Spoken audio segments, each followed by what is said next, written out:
First Florida man. Endo de Soto. First Florida man.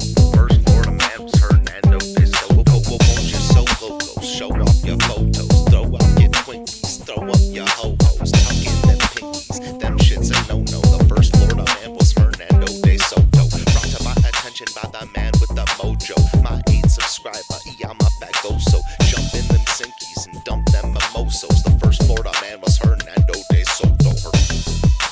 First Florida man was Hernando de Soto.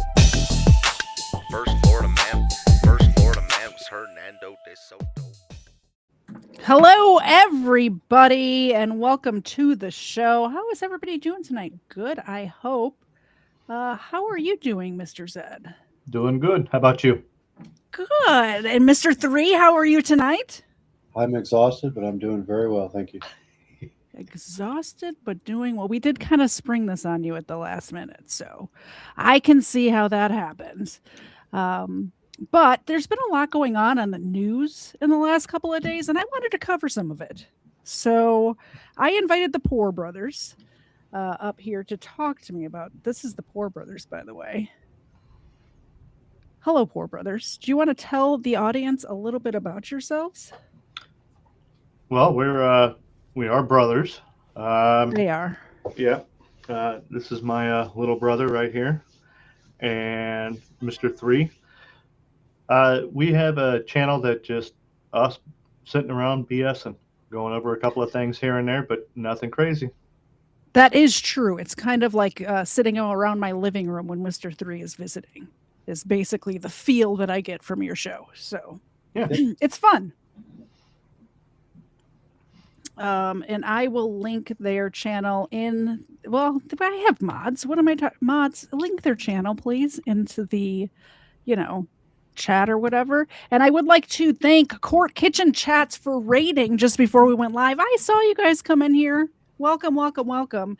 This is not my usual show, so it might be a little weird tonight. But like I said, there's some stuff going on in the news that I wanted to talk about personally. Normally, I do body cam stuff like that. So, but as always, if anybody super chats anything at all, my co-host over here, Ava and Zena, will get a milk bone. Mini milk bone. If you donate $10, they will get a duck foot. We will amputate a duck's foot right here, live on air, feed it to the dogs. Okay. $20 and up. Are you guys in? I'm in. I have a bottle. Let's do it. $20 and up, and we'll all take a drink. I'll have to get a glass, but yeah, I could do that. You don't have to take like a whole drink. I don't usually take a whole drink. My audience knows I have to press the buttons. I got a glass. And I've got to work tomorrow, and I'm sure he does as well. Yeah, well, it'll be fun anyway. So the first story I wanted to talk about was the Brown University shooting, but there was so much changing that I just pulled up at the latest. I was going to go over the whole thing, but it's like they had a suspect arrested, and I'm like, oh, good, we can talk about this. And then they released the suspect, and now they're looking for a suspect. So I'm not sure what's happening, but let's find out. Let's find out together what's happening. Oh, we lost Mr. Zed. That's okay. It's because we have too many things going. Yeah, there we go. Hold on. I can fix it. I know how to fix it. There we go. Just had stuff too big. That's all. Okie dokie. So this is a Brown University shooting. Now this happened a couple of days ago now at this point, like 48 hours ago, right? Was it on Saturday or Sunday that it happened? They ended up arresting somebody immediately after. They had him in custody overnight, questioning him, and then they released him. So obviously he had an alibi or was able to prove that it wasn't him, because here we are now.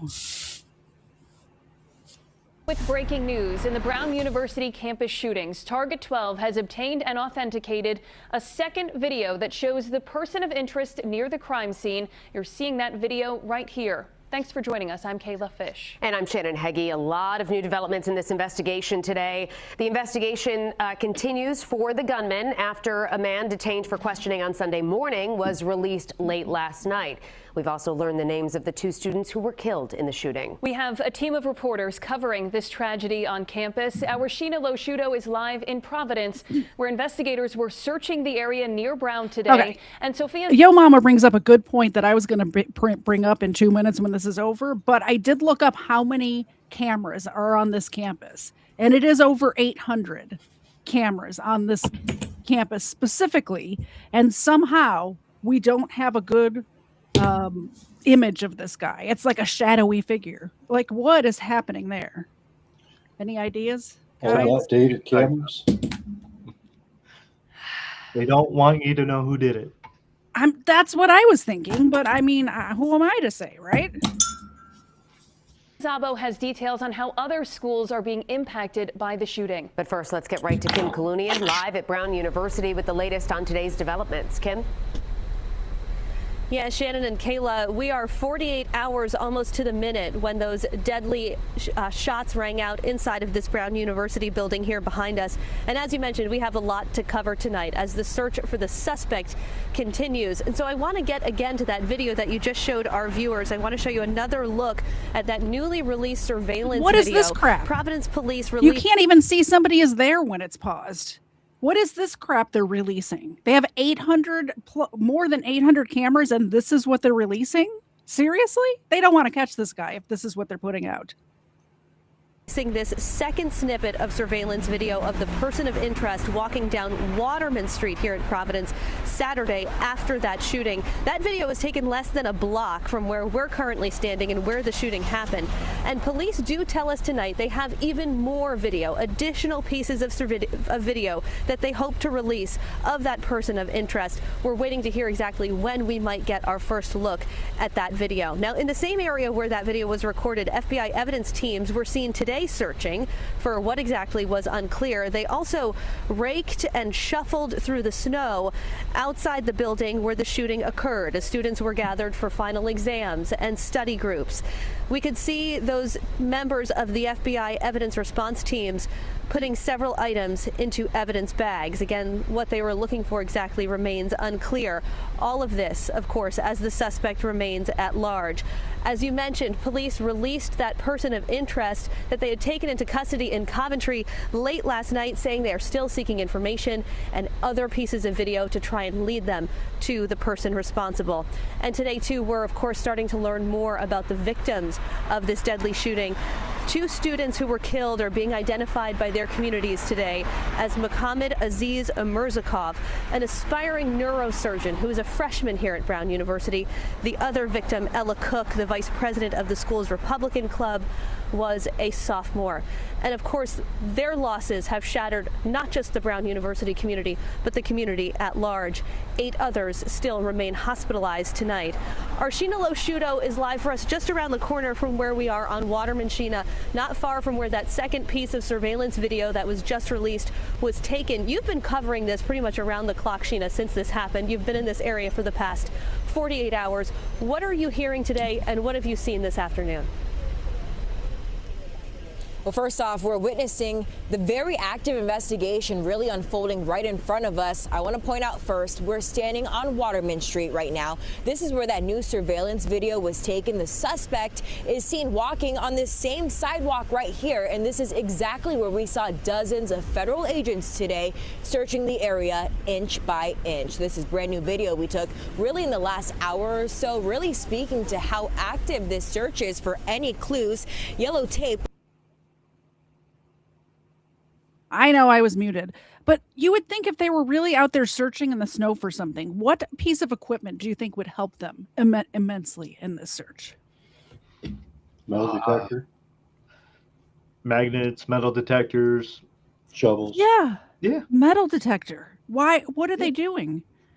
They're not going to find anything by kicking around some snow.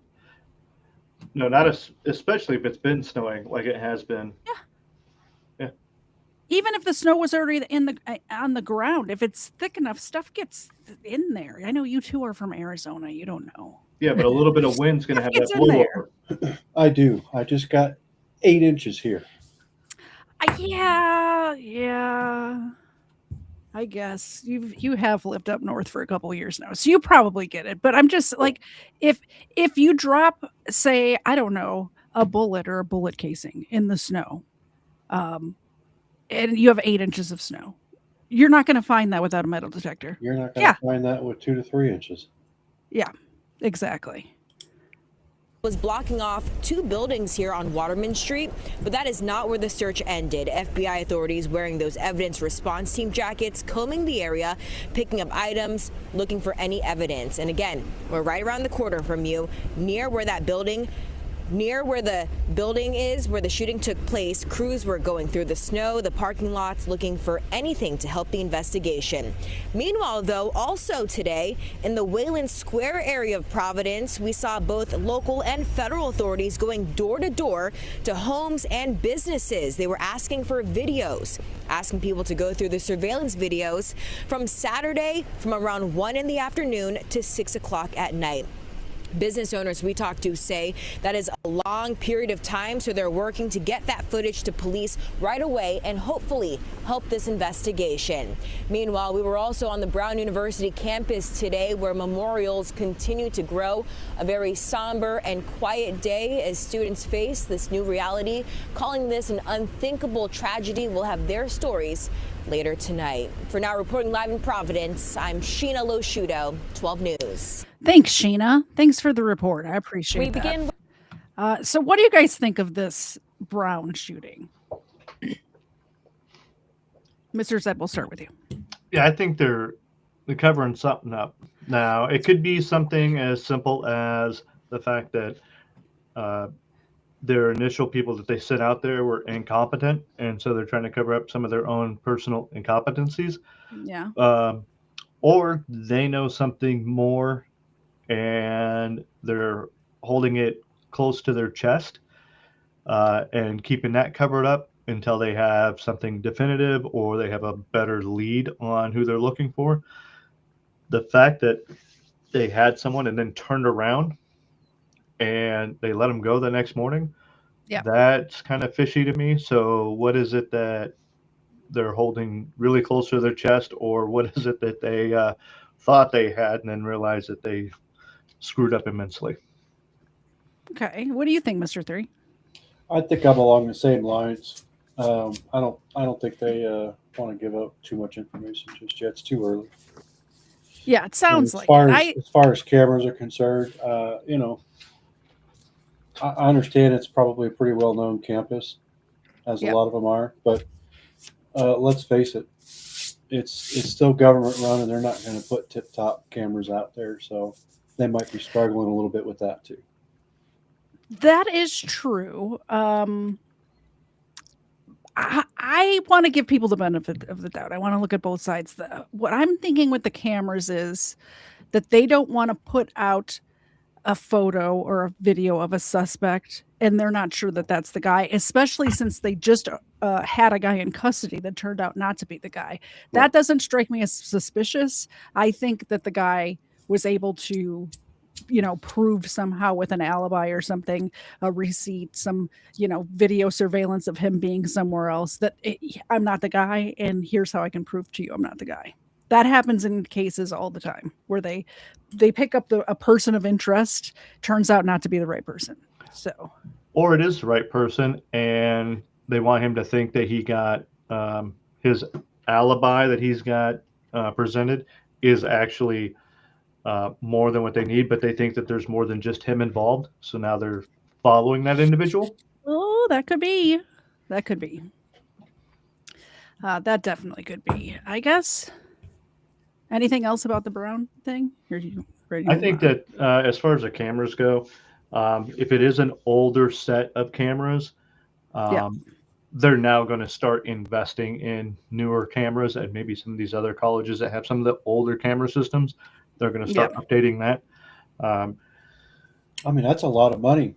Oh, it's an You know? it's an insane amount of money when you do it all at once. However, do you want to spend the money and be able to properly react, or do you want to not spend the money and then have this go unsolved at some point? Correct. Yep, exactly. Erica for $2. Quit staring at me, Ava. Ava knows how to get the milk bone money, is all I'm saying. She's very good at it. Thank you very much. Milk bones for everybody. Did you get your Xena milk bones, back. Chris? Xena back there in the back. And we still have Leia here, too. There she is. Samuel go, L. Leia. It's Miss Jackson. Yes.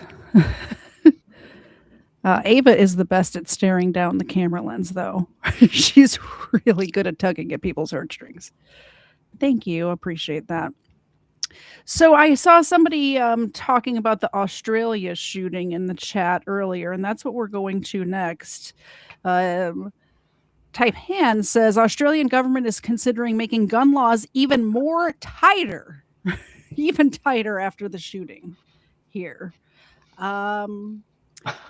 Let's get into this, and then I'll tell you what I tweeted immediately after I saw the video of this attack, because I would go the opposite route. That's just me. Yep. Oh man, it's crazy to me that people think the opposite. But I mean, everybody has their own opinion. I get it. I get it. I found this report from ITV News, and it is a pretty good breakdown without going into any politics. So that's what we're going to watch.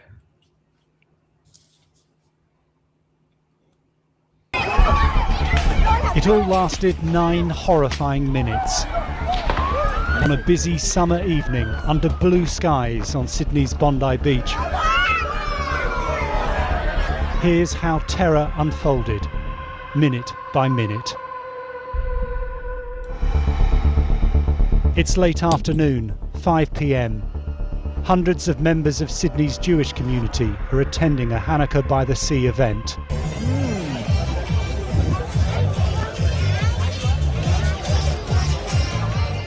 Almost 2 hours after the event starts, and just before 6:47 p.m.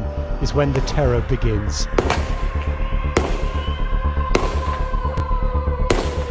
The attackers open fire from this footbridge at the northern edge of the beach. They fire towards this section of parkland at people attending the Hanukkah celebration. Thousands flee or take shelter wherever they can find it.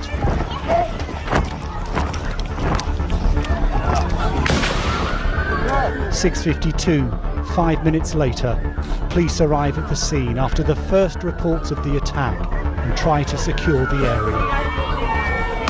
During this time, one of the shooters, since identified as 50-year-old Sajid Akram, moves to the grass. It's there a heroic bystander, Ahmed Al-Ahmed, tackles and disarms him. Oh mon gros! Oh, mais il va se faire tirer dessus. Il est trop con le mec qui a l'arme. 1 minute later, the gunman returns to the bridge where he rearms and carries on shooting.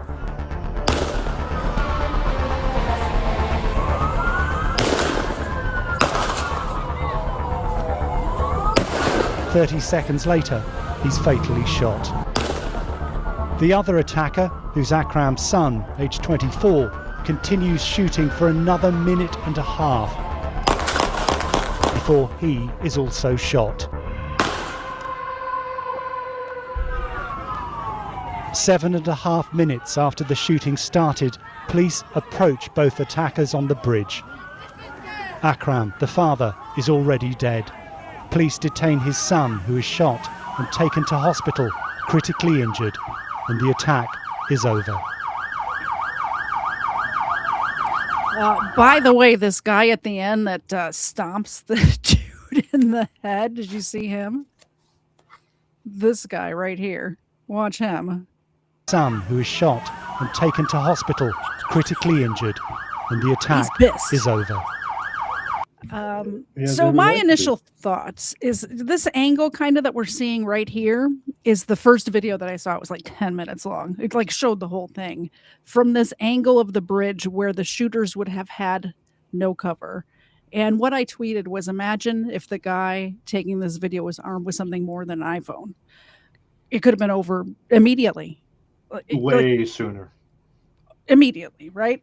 So now there's differing opinions, obviously. Some people think that nobody should have a gun except for the government and the police. Personally, that's not what I think. What do you guys think? Definitely wrong answer there. Go ahead, Mr. 3. I'm a little long-winded on this subject. I think I'm a firm believer in our Second Amendment rights. So the other thing that kind of took me was that it took them 5 minutes. 5 minutes for the police to get there on a shooting. Why did it take so long for any kind of police personnel to show up? Well, here's the thing: is I saw videos of police there, but they didn't like the one I saw. I saw a still shot, I think it was, of 2 women police officers like ducking and hiding behind stuff. And you guys know me; I'll take any chance I can get to badmouth women police officers. But when I looked at the picture, I didn't say anything because when I looked at the picture, it looked like they didn't even have duty belts on. I didn't see any taser. I didn't see any baton. I didn't see any weapons. So if they are unarmed, what are they supposed to do in that situation except for to cower behind something and try not to get themselves killed, right? So a lot of the police in countries like Australia that don't have that Second Amendment like we do, they don't carry guns. Okay, they might carry a baton, they might carry a nightstick, they might carry the tasers and stuff like that. And you're right. The photos that we saw of the initial responders, I think there was one that had 2 females, and I think there was another one that had 2 females and a male in it. They didn't have any type of duty belts that would hold a pistol or anything like that. Yeah. And you're right. What are they going to do in that situation? Yeah. I mean, the only thing they really can do is just help people get to safety. Correct. And I think that's what they were doing, is they were telling everyone to get their heads down, getting everyone to, you know, to get into a safe position behind something or whatnot. And to your point, you know, they themselves didn't have the necessary components to react appropriately to this situation. Exactly. And the other thing I wanted to, I don't know if it's going to show, I know it showed it here, I don't know exactly where, but the gentleman who, he's a fruit market vendor, I think, or owner of a fruit store, who disarmed the one. Right. I don't know where it was. So, but people are saying, oh, well, why didn't he shoot? Why didn't he shoot? Why didn't he shoot him? But here's the thing. Like I said, I like to look at all sides. A, not everybody's equipped to shoot somebody. A, but B, guns are not as prevalent in Australia as they are here ever since the Tasmania shooting happened, was in the 90s, right? Late they 80s, don't really 90s, something like that. Yeah. They don't really have guns over there. These long guns that these 2 were using were all bolt action. So if it had already been fired and there was not a round in the chamber ready to go, he might not have even known how to fire the gun. You wouldn't know how to rack it and the whole bit. Yeah. He could have pulled the trigger. We don't know, you know? He should have known how to beating the brakes off of him with the buttstock of it. Exactly. Yeah. But here's the thing is, because now that guy had a chance to go back and rearm himself. Correct. Now, granted, 30 seconds, but in 30 seconds, he could have. Well, here's the other aspect of a bunch of people in that. Right. Here's the other side of that, though, is he was able to take that away by the element of surprise. Okay. But he was on the ground. You right. watched him get up off the ground. And he was picking himself up. I should have never let him off the ground. You're right. But if you're holding the rifle, you don't want to engage with this guy that you don't know what his capabilities are, his strengths. And then he could have reached in his back pocket and pulled out a pistol for all this guy knew. Well, you don't want him taking that rifle away from you at that point. You have that distance, you have the rifle. You don't know that he's going to go back and get another rifle. Yeah. You know? I guess my point is the guy snuck up on him and disarmed him. Yep. and he could have just beat the brakes off of him at that point. You think so, but I've been in situations where I can disarm someone, and if I kept my distance, I'm good, but they could have beat the brakes off of me. You see what I'm saying? Yeah. And It's a two-way street. Right, and he doesn't know what this guy's capabilities are. And I mean, I guess as an individual, I'm willing to take that chance. I would. Yep, I'm with you on that one. Absolutely, I would have thrown it to that girl that was standing right there and just chased him down and just, tried to do everything I could to, keep him on the ground. But we're talking about your mindset versus my mindset versus maybe someone over that way that doesn't have that mindset. Also, we're talking about American mindset as opposed to the rest of the world mindset. Right. Where I think if this had happened anywhere in the United States, even if it was somewhere like California or New York or somewhere like that, or Illinois, I think that it would have ended differently. I think if the person would have been disarmed, it would have ended differently. And especially if it happened in the South, in Texas, in West Virginia, in Montana, somewhere like that, it would have ended way differently. Yep, Mama T brings up a good point also. He was behind that tree. Yep. And, maybe he was getting a couple of pop shots hidden his direction, and he felt safer behind the tree. Yeah, he definitely was.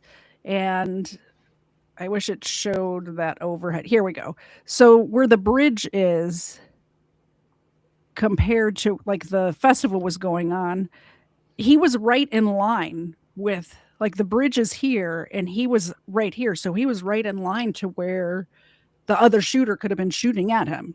Right. So, and it's father and son. So son sees his dad get taken down. yeah. And then there's that distance between, the person that took his dad down and then, starts taking a couple of shots at him. Yeah, guy might be hiding behind that tree for a reason. Exactly. But yeah, I can definitely say it would have ended up different if it would happen here. Oh, most definitely. All right. Tonight in Australia, horror and heroism. Thousands running for their lives down Sydney's famous Bondi Beach. As police say, two shooters, a father and son, opened fire with long guns on a Jewish community event celebrating the first night of Hanukkah.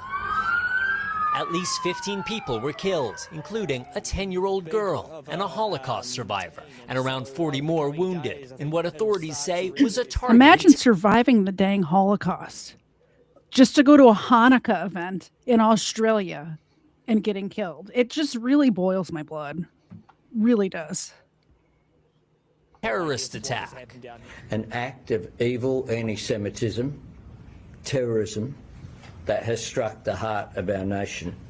Of the two gunmen, the father was killed, police say. His 24-year-old son in custody in critical condition. 3 law enforcement sources tell NBC News the son's name is Naveed Akram.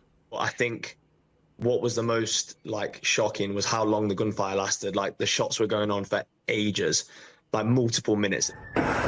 This is the moment a bystander leapt into action, wrestling what appears to be a shotgun from one of the attackers. His name is Ahmed Al-Ahmed, a father of 2 who owns a nearby fruit shop, according to Australia's Channel 7. His family says he was shot in the hand and arm. We hope he will be fine. He's a hero. 100% he's a hero. Tonight, his bravery is being hailed worldwide, including by the president. And saved a lot of lives, so very brave person who's right now in the hospital. Israel's prime minister accusing Australia's leader of being weak on anti-Semitism. You let the disease spread, and the result is the horrific attacks on Jews we saw today. Among the dead, Rabbi Eli Schlanger. Joy and happiness, prosperity. A representative of the Chabad Jewish organization, remembered for his commitment to spreading joy. Raf is joining us now. And in Australia, Raf, gun deaths are relatively rare. This is a place with strict gun laws. And we're learning one of the shooters did have a gun license. Yeah, Hallie, police are saying the father had legally purchased 6 guns. They found some of them at the crime scene. Others they actually found all of them at the crime scene, according to the press conference. All 6 of them were there at the crime scene, and those were the guns that were used. During a raid at the shooter's family home. Police also saying they disarmed 2 rudimentary bombs they found in a car parked at the scene of the shooting. Hallie. We thank you for watching, and remember, stay We thank you for broadcasting that. What do you guys think? I don't think tighter gun laws is going to make it better. I don't think so either. I wanted to play that portion because it did highlight some of the victims, which I never want to forget the victims, obviously. And just that when I first watched that news report and it showed that rabbi dancing, I just teared up because did you see how much joy this man had? And then just to be gunned down is crazy to me. Yeah, the Mr. Three's point, tighter gun laws, not necessarily going to help. No, but criminals don't care about the tighter gun laws. No, they don't. But even if they can't get, a gun, what are their other resources? I mean, they're showing you what it is over in Europe right now, in England, knives. Okay. And what are they going to do now? Attacks? Outlaw knives. Yeah. Outlaw batteries. They tried to, yeah. Yeah. So one more on Australia, and then we'll move on to the next subject. But I thought this was, it reminded me, do you guys remember after 9/11 how everybody came together and they showed all the heroes and everything? This is what this news story is about. And through every tragedy, it seems that heroes bubble up to the surface. Love to see it. The horror, there was and were immense acts of bravery. From members of the public to first responders, as shots rang out, there were those who ran towards the danger. Hiding behind a car, he swoops. Oh! Wrapping his arms around the gunman and his rifle, he wrestles it out of the shooter's hands. The shooter then stumbles and retreats. Ahmed waves and places the rifle against the tree and backs away. Yeah, he was very scared. He was looking, he told me like, I want to die, I love you, stay with me, don't leave me. Yes. The hero, Ahmed El Ahmed, is 43 years of age. Originally from Syria, he's a father of 2 and runs a tobacco shop in Sutherland. He is awake now, says his father. I saw him yesterday afternoon and we're just waiting for them to release him. Ahmed's parents, Mohammed Fatah and Malaka Al Ahmed, moved here only months ago. When he ran towards that man, he wasn't thinking about anything. Sorry, every other report that I've seen said that he owned a grocery fruit and vegetable stand nearby. And they just said tobacco shop. Maybe they do both. I'm not sure, but maybe it's fruity tobacco. It could be.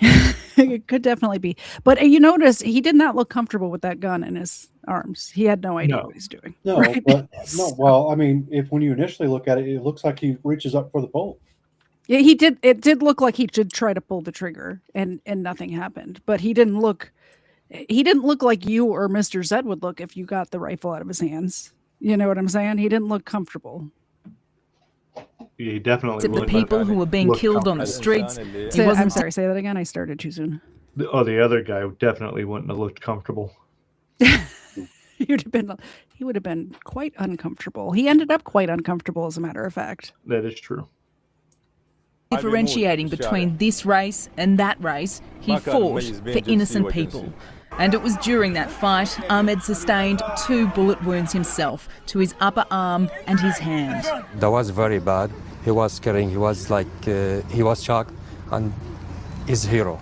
I hope everyone in Australia wish everything is good for Ahmed to get back to his family.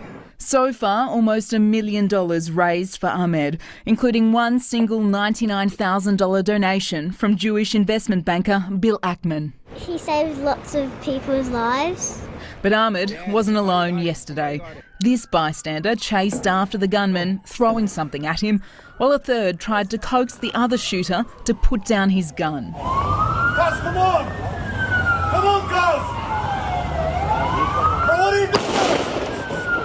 I think it's worth remembering that in all of this evil, in all of this sadness, there are still wonderful, brave Australians that are prepared to risk their lives to help a complete stranger.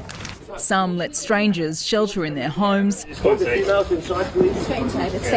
while lifeguards use their buggies to provide cover for beachgoers. 9 News understands that a team of lifeguards sprung into action, rendering assistance on a number of victims, while a junior lifeguard took to the water to rescue 2 swimmers, all while the shooting was still ongoing. That junior lifeguard was Rory Davey, while Daniel McLaughlin coordinated the team that tended to the wounded. These Australians are heroes and their bravery has saved lives. Australians just wanting to help in any way possible. Hundreds queued at blood banks right around the country. Because I have O negative blood, I thought if I can save lives, it's just really close to my heart as well. And what has happened, it's really devastating. I'm so sorry. The very best of us on the day we needed it the most. Alison Petrowski, 9 News. Yeah, so I thought that was good to point out. All of the people that lifeguards like just keep doing his job while all of this is happening around him was amazing to me. Oh, like, yeah. Your lifeguard just rescuing people. Turns around, and the thing is, those people probably ran to the water because they thought, oh, it's going to be safer there, and then went just a little too far. Yeah, something like that. Yeah, that's someone that we need to do a show on. If we can figure out who that individual is. The lifeguard. Yeah, that's amazing. Yeah, I thought so too. And even just the general public giving blood. It's like they see this happen. Their heart is broken for these people, and they're like, well, who am I? What can I do? And they got up and they did something. You know, and maybe their blood isn't even needed, but they don't know. You know what I mean? Yep. Lisa B, I think only one of them's taking a dirt nap. The other one's in critical condition. That's true. Yes. One of them did get got, and the other one is, I think they said stable now, but I don't know. I see a lot of chat back and forth about what words you can use in the chat. You can use any words you want in the chat. I don't personally censor things like words on my channel because I'm speaking about the news and about actual events that happened. So I'm not worried about getting demonetized. You guys support me by doing super chats, and that's fine. I don't want to downplay or take anything away from what's happening to these people, the victims, in any of the stories that I cover. So I do say murdered, and I say raped, and I say guns, and I say all of the words because it has to do with real people. And when you diminish someone's rape by calling it a sexual assault is when somebody slaps you in the ass that you don't want. When you're talking about, it's two different things. Do you see what I'm saying? So say all the words you want. That's fine. Please don't take the Lord's name and no blasphemy. I would prefer you not have sex stuff in my chat. Other than that, have at it.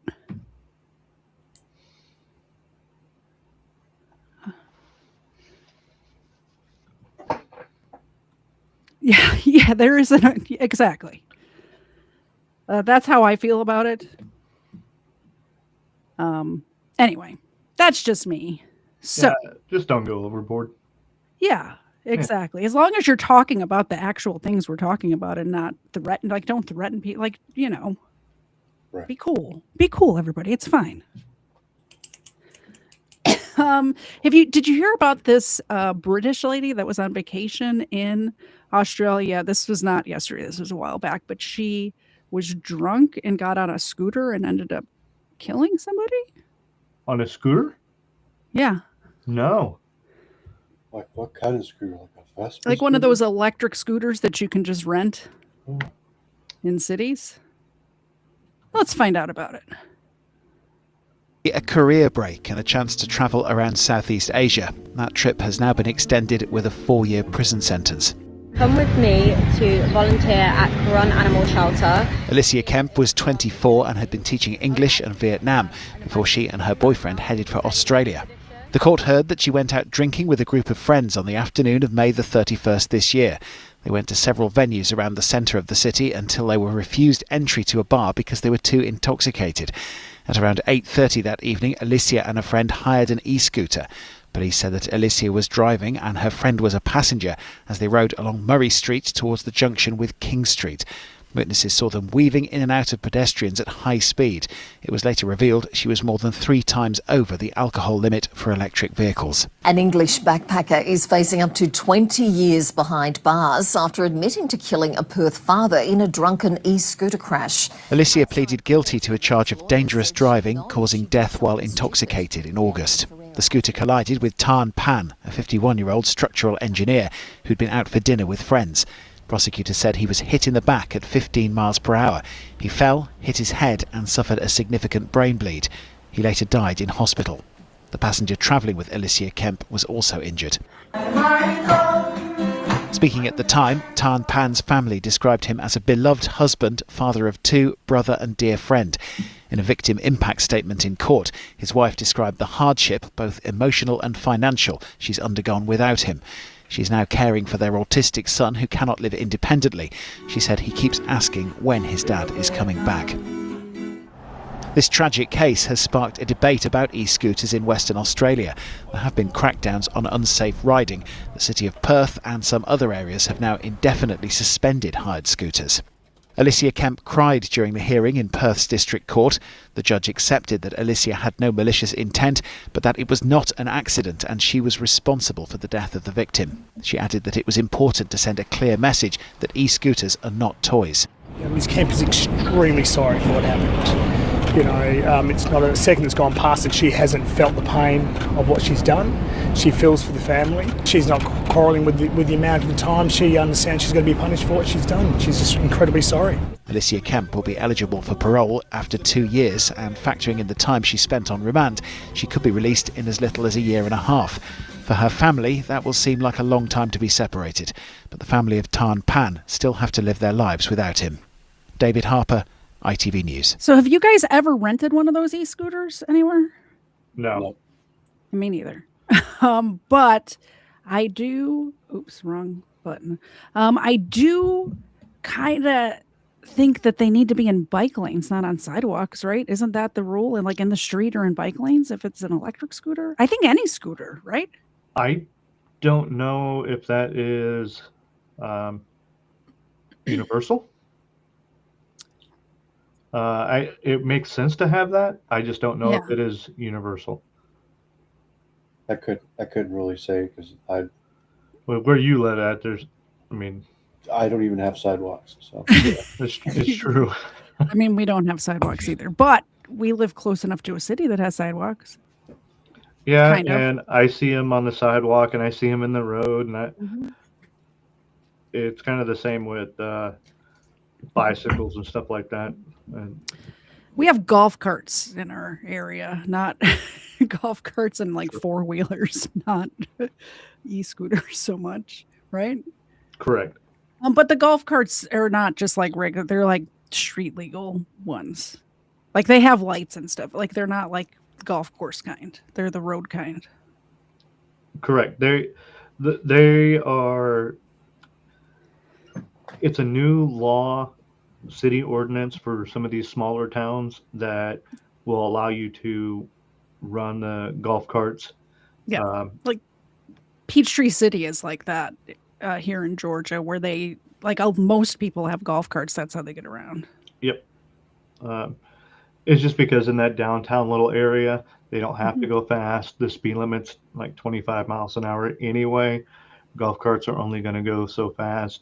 Plus, their golf carts are smaller. They take up less room, so you can park more and you can have more people in your downtown area without as many cars and stuff like that. So, I think they're all electric, right? So it's better for the environment.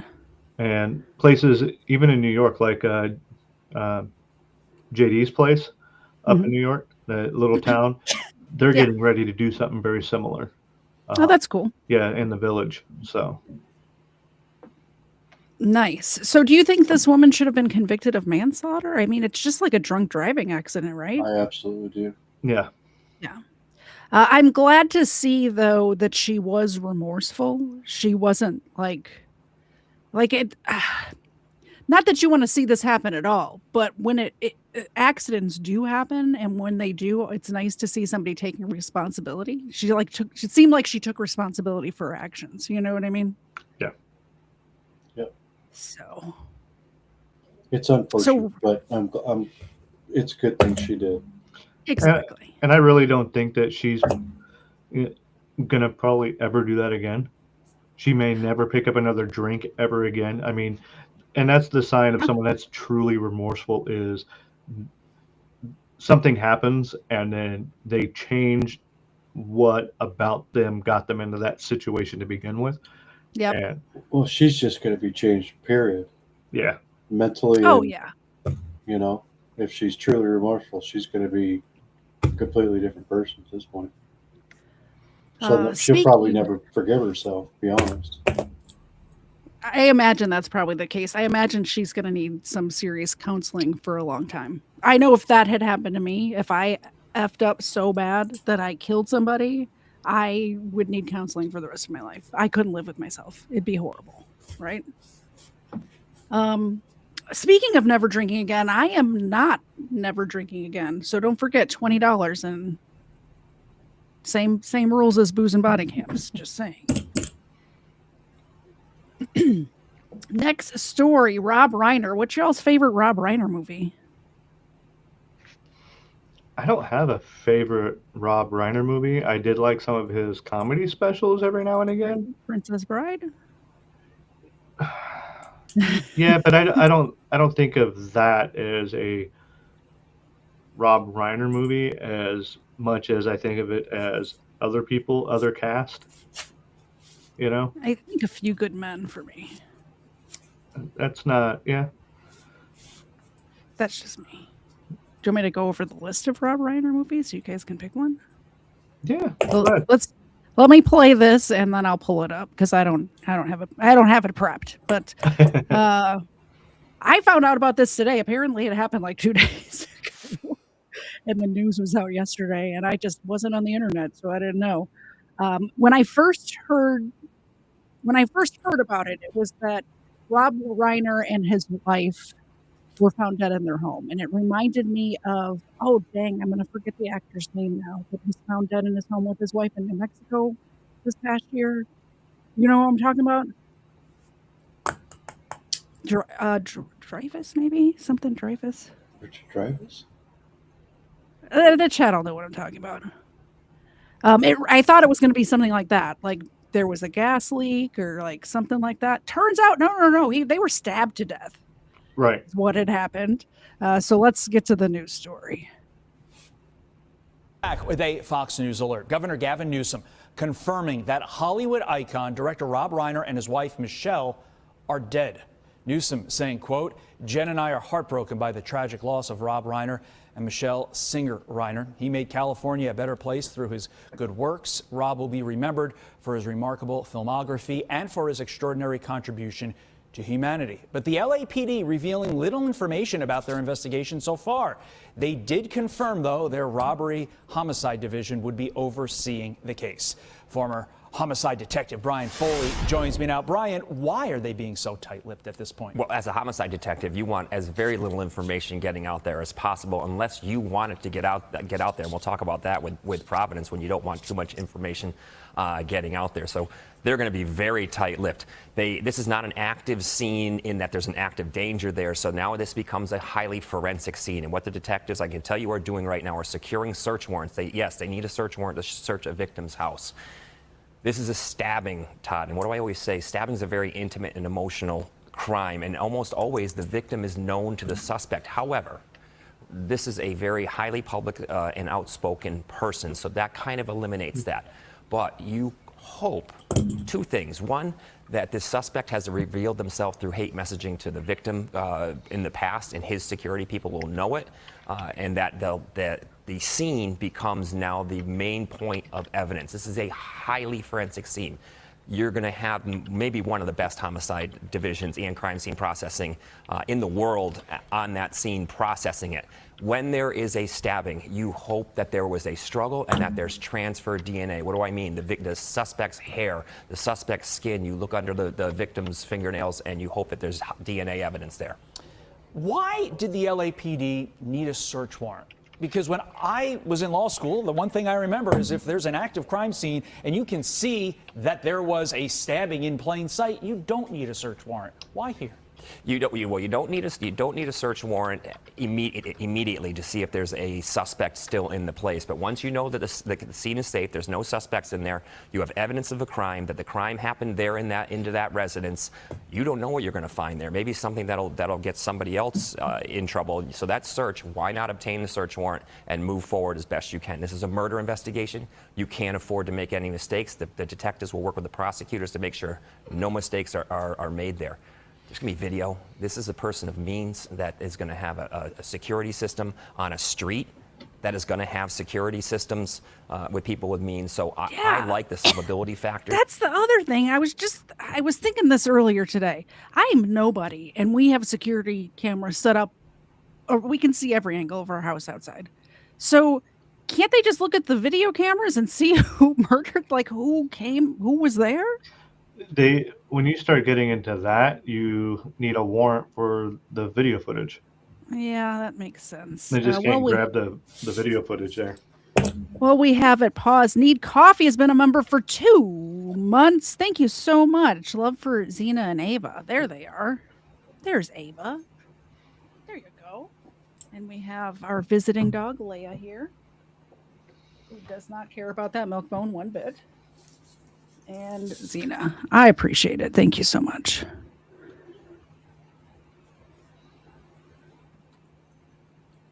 That are coming into this, that are going to come into this case, but I don't expect the detectives to be putting that information out there unless they want us, the public, to know it. I'm glad you mentioned video, because let's go to Brown. The shooting there at Brown University, the person of interest that they had, that they didn't necessarily broadcast to the world. Okay, but people they're done found talking about Rob Reiner. So let's look at some Rob Reiner movies. Princess Bride, Stand By Me, also another good one. That is a good movie. Spinal Tap. This is Spinal Tap. You know, I do remember that one. Yep. Misery. Yep. Freaking awesome movie. Kathy Bates is terrifying in that movie. But again, some of these movies the first instinct is not, oh, Rob Reiner's in that. It is no, he's directing all of these movies. He's not acting in them. He's the director of all these movies. He acts in some of them. Yeah. Well, yeah. Yeah, he's in Spinal Tap. Absolutely. A Few Good Men. Yep. Love that movie. When it flipped, I don't know what that is. I it's personally only like got A Few Good Men. A Few Good Men was awesome. When Harry Met Sally, The Bucket List. I've seen like almost all of these movies. 8.9, never heard of it. The Sure Thing. All of the movies that have like mediocre scores, I've never seen or heard of.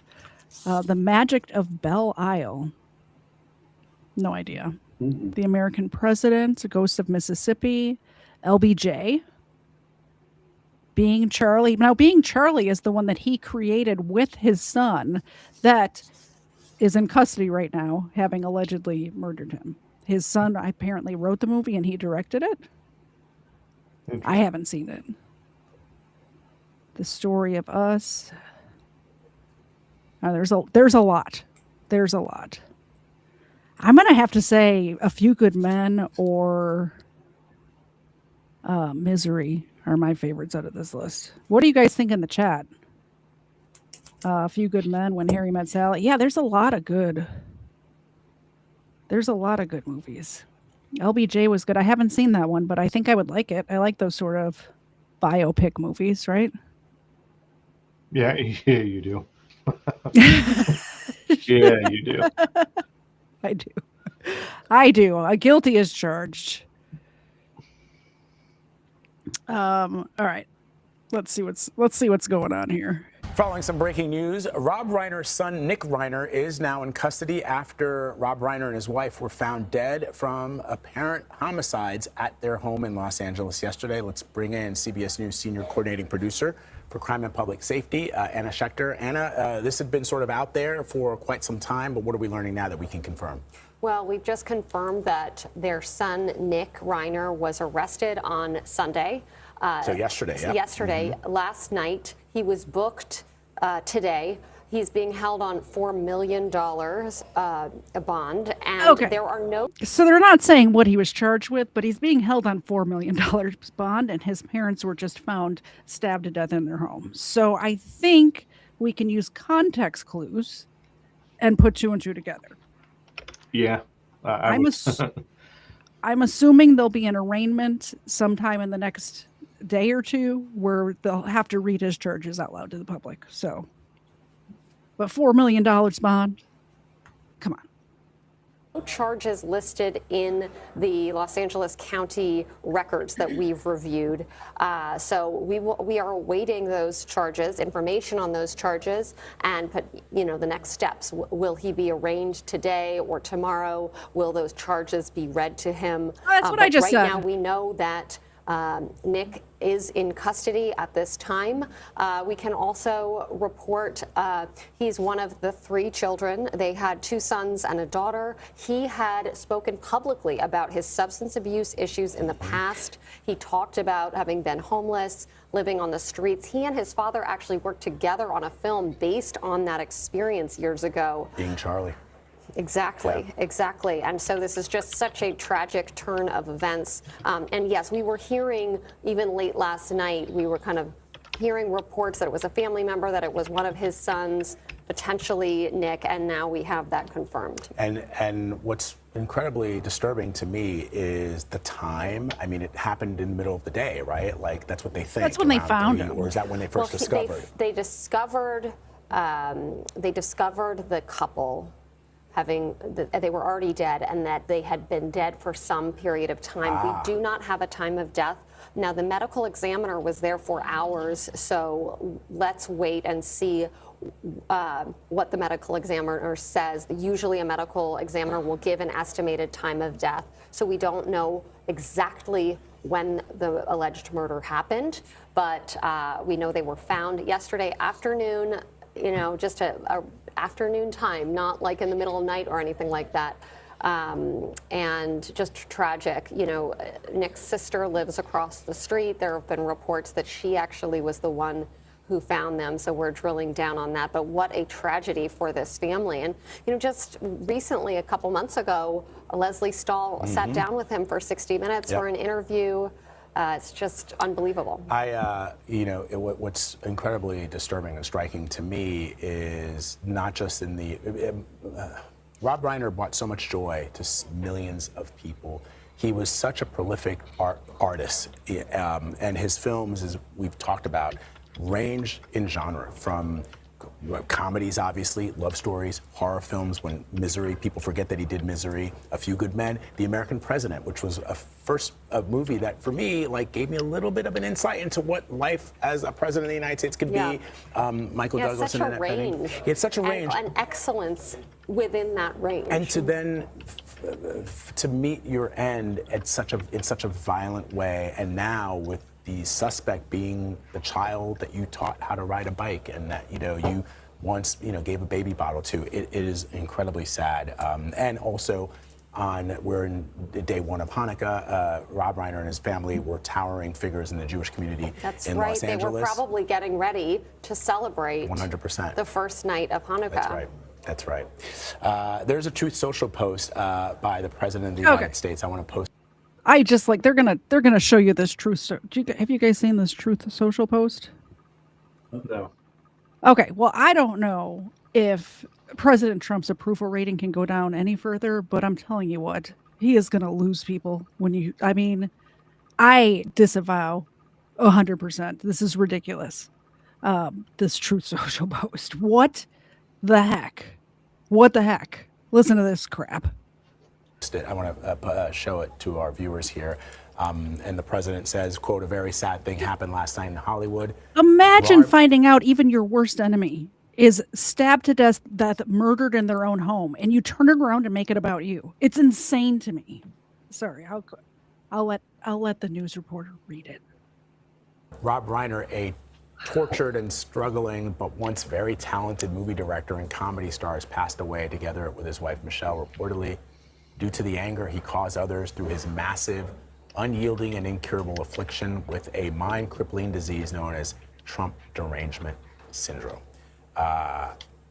First of all, Rob Reiner was not struggling. I'll just say that. I'll fact check that right now. The movies that he helmed, even just recently, it's what's crazy to me is I just watched Spinal Tap 2, like the reboot of Spinal Tap this weekend. By the way, all of the movies that we said, oh, that's a good movie, I remember that one, were all from years and years and years ago, and all of his new stuff, we're like, what?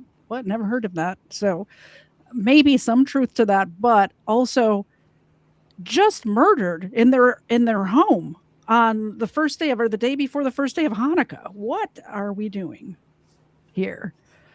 I'm going to skip the rest of them jabbering about it. But what do you guys think? About what's going on, like with the murder? Do you think his son did it, or is it too soon to tell? And this post that President Trump put out. What the Sorry, I'll let you guys have your opinions too. Go ahead. Go ahead. Me? Yeah. Listen, I don't do much with TV and news and all that, so this is all very new to me. My gut reaction. Like I don't have TV. I really don't. I just don't watch it. Yeah. I know the guy, and I know of him, and I know of some of his movies he's done. So, but as far as did his son do it? I mean, $4 million bond. I mean, the guy's worth money. He's going to have his own money, so that might be nothing to him. But that's still pretty high stakes for bond. True. And as far as Trump, he needs to get over himself. Yeah, exactly.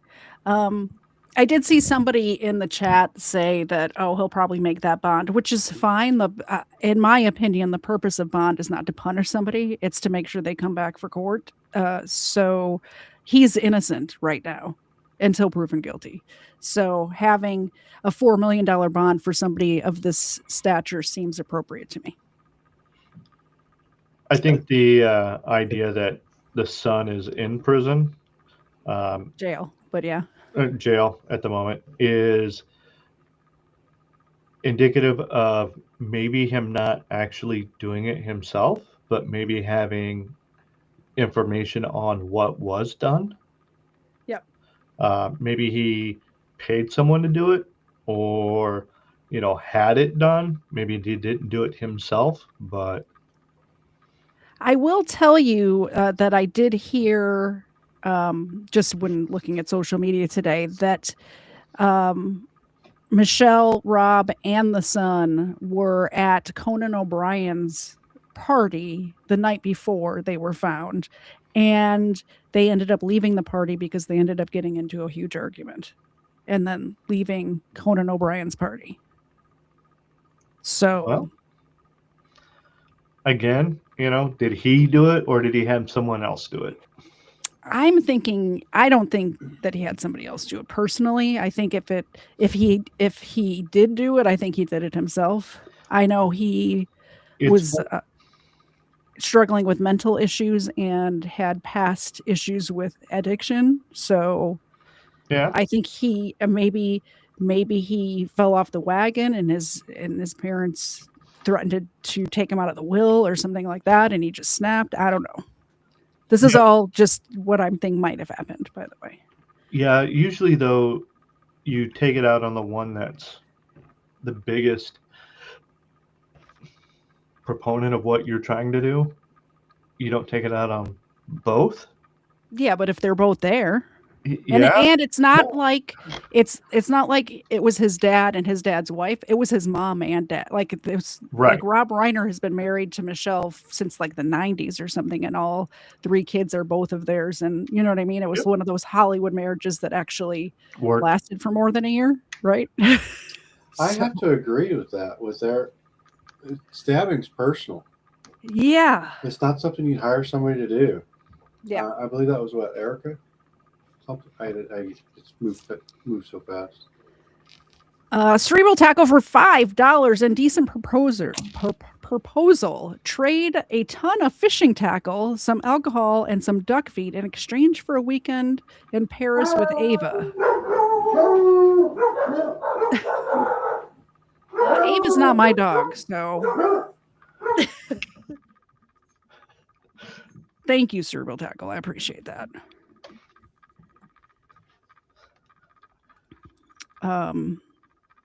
Yeah. I mean, I think Erica and Chris are right. I think if he had hired somebody to do it, it wouldn't have been a stabbing. I think if he hired somebody to do it, it would have looked like an accident. And also, I don't think it would have happened that fast. That's true, too. You can have an argument the night before, and then it's just in the middle of the next day, and they're already deceased. Yeah. That fast. Yeah. No. Good point. And now, the horrible side of 2025, when stuff happens in 2025. So this is just outside of Rob Reiner's home, where they're conducting a murder investigation. I think this was earlier today. Insane. Hi. Internet influencers, by the way, just set up camp on the street outside of a murder victim's home. What are we doing, guys? Not well. Yeah. Gentleman over here was threatening me. Yeah, there's a lot. He said, she said, she said, he said, a lot of. I have everything on stream. I have thousands of viewers. I'll show you my footage. Okay. The guy tried to grope me. I have autism. I'm sitting here minding my own business. Guy kept grabbing me inappropriately, and I'm uncomfortable. I want to press charges. I want to press charges. Yes. Let's go down there and watch it. Let's go watch it over. I'm gonna leave my stream here. That's fine. Please, we'll just go to the end. I'm leaving my stream here. So we can see it, but it's a little bit quiet. Gentleman over here is making threats towards me. My stuff was molested. His stuff was molested. Somebody touched his tripod or something, and the sentence that he comes up with in his brain is, "My stuff was molested." What are we doing? Well, his fashion can tell you a little bit. I mean, I'm standing on what I believe in. I cannot see in my head somebody an adult wearing a Burger King crown without thinking of that guy on that airplane, that racist guy on the airplane. So that's what I'm talking about. Just saying. For my in the chat. He touched my property, and he's invading my creative bubble. Can you guys step back over there, please? Thank you. I don't pay a lot of money to the directors. We are Purple Heart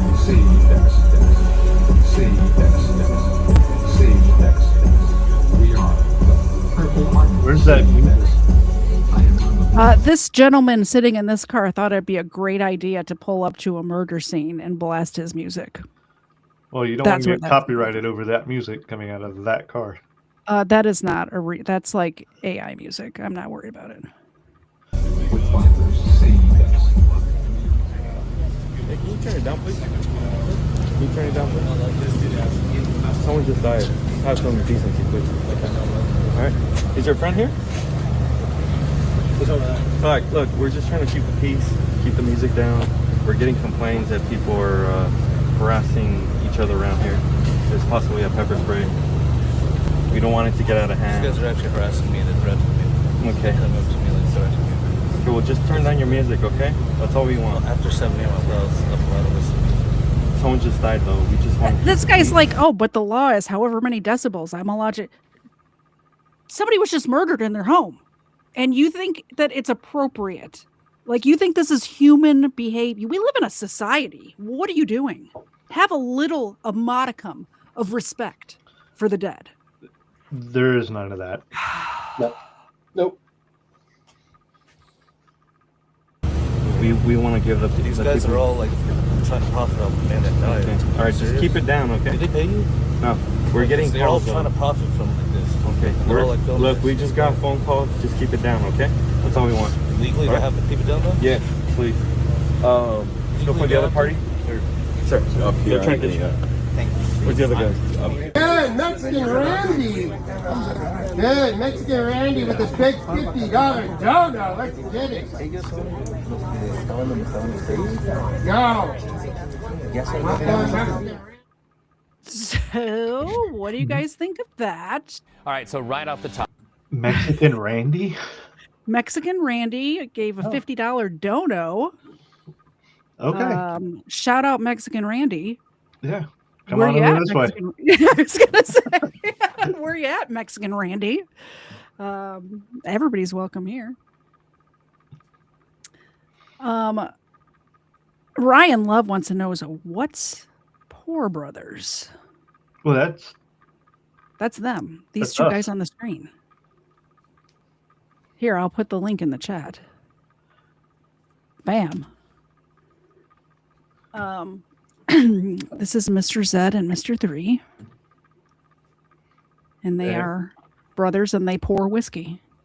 And we talk about nonsense and some things Day-to-day that are funny. life. Yeah. History. Just a little bit of BS here and there. Just Nothing anything crazy. that comes to our minds.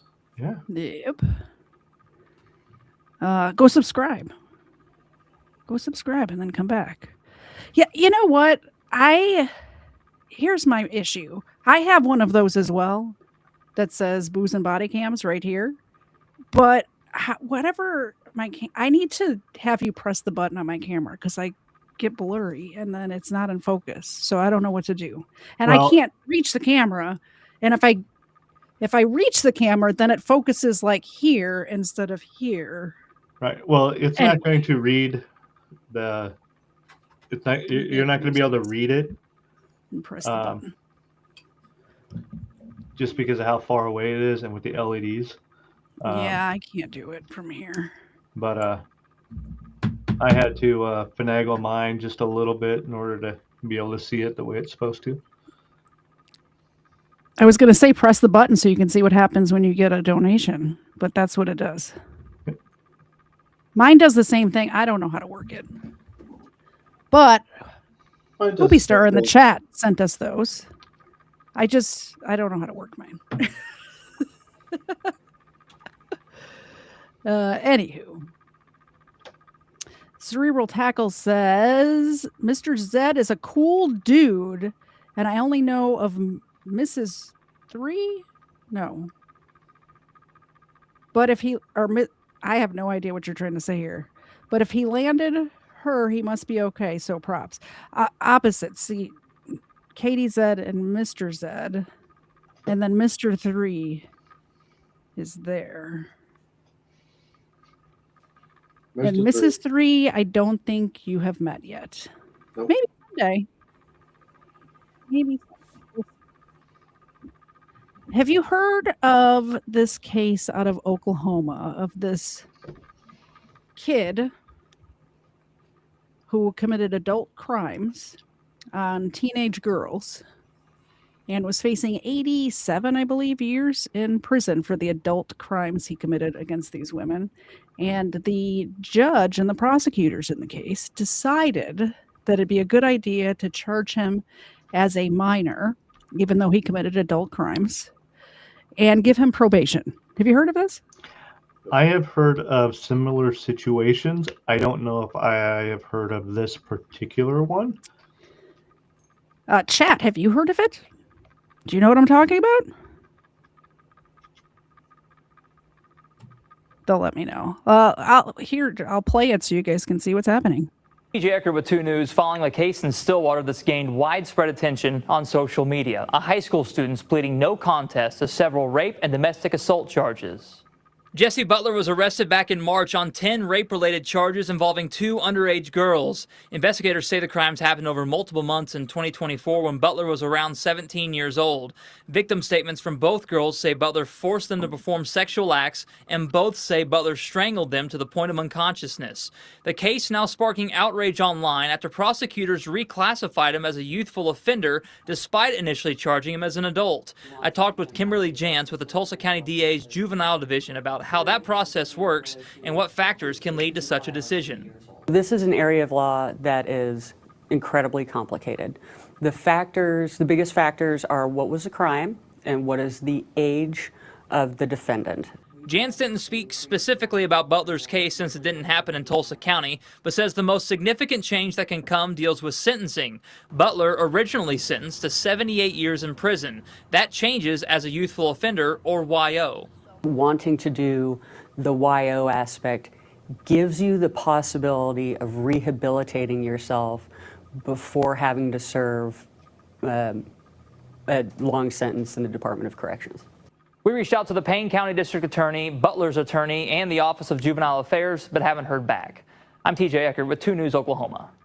Choked them to the point of unconsciousness. These are teenage high school girls who were younger than him. He was 17 at the time. So we're talking like 16, 15-year-old high school Yes. girls? Yes. That's what we're talking about. And the judge thinks, no, you're good. You could be rehabilitated. How much money did that judge get to do that? I don't know. Because no judge, and I guarantee you this guy's got kids, in their right mind is going to let that slide. Crazy, right? Yeah. Insane. I just think a crime like that committed by a 17-year-old should not be tried as a juvenile. No, he is. And even if it is tried as juvenile, zero time in jail or prison. 0. Just make sure you go to your counseling appointments. Don't get into any more trouble. What? No. That does no justice for the girls at all. Absolutely. Yes. It does no 0. justice for him to even get rehabilitated, like properly rehabilitated. Yeah, no. 0 justice for these young ladies. There's 2 of them, by the way. And I think there was more. It's just 2 of them that he was tried and convicted for, or pled no contest for, or whatever. And someone says that he's a big kid. Yeah, I have the body cam right here of him getting arrested. It's only a couple minutes long. But listen to his mom. His mom, I want to kind of slap her around too. Because she's there when he gets arrested. Let's watch this. And Hubert, I have not. You just showed up here. What are you talking about? Neglecting the Rumble chat. Come on now. Ready to obviously tell our story too. Yeah. Jess, it's Mom. Open the door. It's me. And if you'll just have him step out. Okay. Give me your wallet and phone and stuff. So, okay. I have Your seen what? the kid. They're in the car. This is not a small child. No. He's as tall as the doorway almost. Are you kidding me? He choked women to the point of unconsciousness. They were hospitalized. Okay, it's fine. It's not locked or anything, is it? Okay. So, can you tell him what you just told me, or? Yeah, so we're here. We're obviously going to place you under arrest. There's a warrant for your arrest. We're going to take you to the jail. I told your mom that she can contact a bondsman, and you shouldn't be very long, but there just is a process for paperwork and stuff. But right now you do have to come with us, and I do have to put you in handcuffs, so turn around for me. You have to put him in handcuffs?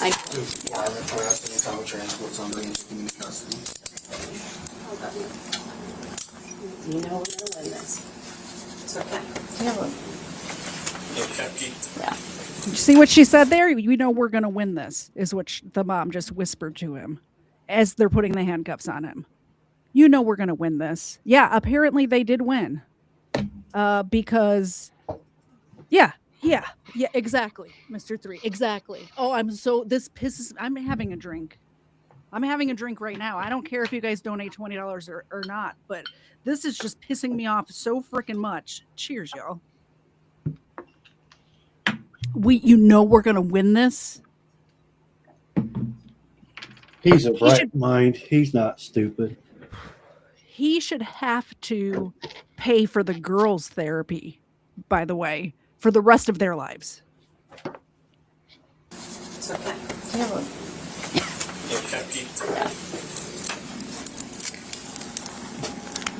I'll get you out. For me? All right, stay silent. Rick knows about this. Candy's on this. Dad's on his way. We're coming to get you, okay? Stay strong, okay? Say your prayers. Okay, so he's going to go right to the city of Stillwater jail, and if you'll just contact her, then she does this all the time. She knows what to do. Yep. Make sure Okay. she knows Stillwater Police Department, not county. Stillwater Police Department. We're the ones On that- Lewis. Yeah. Yeah. Let them know perfect. that we're the ones that picked him up. And They when don't- you say we are the ones. Stillwater PD. Stillwater PD. Yeah. Okay. That way they don't think he went like straight over and he's over at the county. Awful experience for a child. Did you hear that? Do you see what the mom is saying here? What an awful experience for a child to have to be handcuffed and put in the back of a car. What an awful experience for those two girls. How about that, Mom? How about effing that? What an my poor baby. He would never do anything wrong. Oh, my poor baby's getting handcuffs put on him. Are you kidding me? You see, God. your mama's right in one aspect. Okay. You can still be there for your child. Mm-hmm. Okay. But being there for your child is making sure they get punished for doing what they did. Yeah. Making sure that they get the help that they need, and that might be years of mental health and everything, but you don't discount what they did, and you don't coddle them either. Yeah. And by the way, during this arrest, he's 18 at this point because it had happened. So right now in this video, he's 18. He's an adult here. Yep. Experience for a child.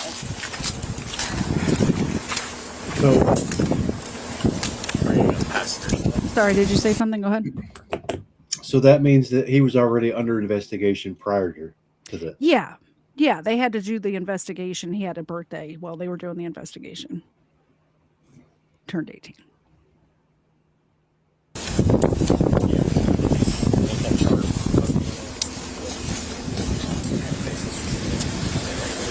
Gonna pat you down and spread your feet for me.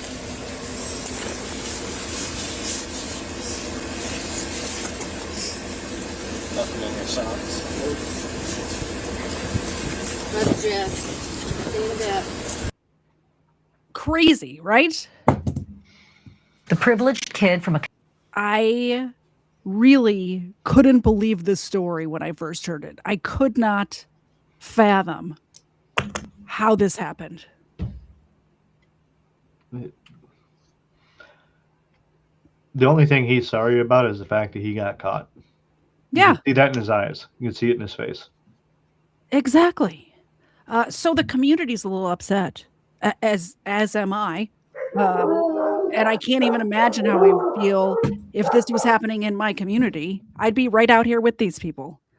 I know that there is a lot of divide in this country over politics, but I'm pretty sure this is something that every single person can get on board with. You'll see, the reason I pulled up this particular news story is because the diversity of people in this crowd protesting for this guy to get jail time is just look across at the there. board. Look at the back of that. It's a Yeah. rainbow of people, and I don't mean Exactly. that. I don't mean that in a nasty or. This is the people, the variety that you see there hits one side to the other. Exactly. Yep. Was recently convicted for multiple violent sex crimes, but was allowed to walk free with no jail time. Oklahomans are now protesting, demanding for justice. We're out seeking justice for women and girls in Payne County and all of Oklahoma. By the way, if you're going to be out protesting, trying to get your message across, maybe make a sign that can be shown on the news that doesn't have to be blurred, because that's not helping.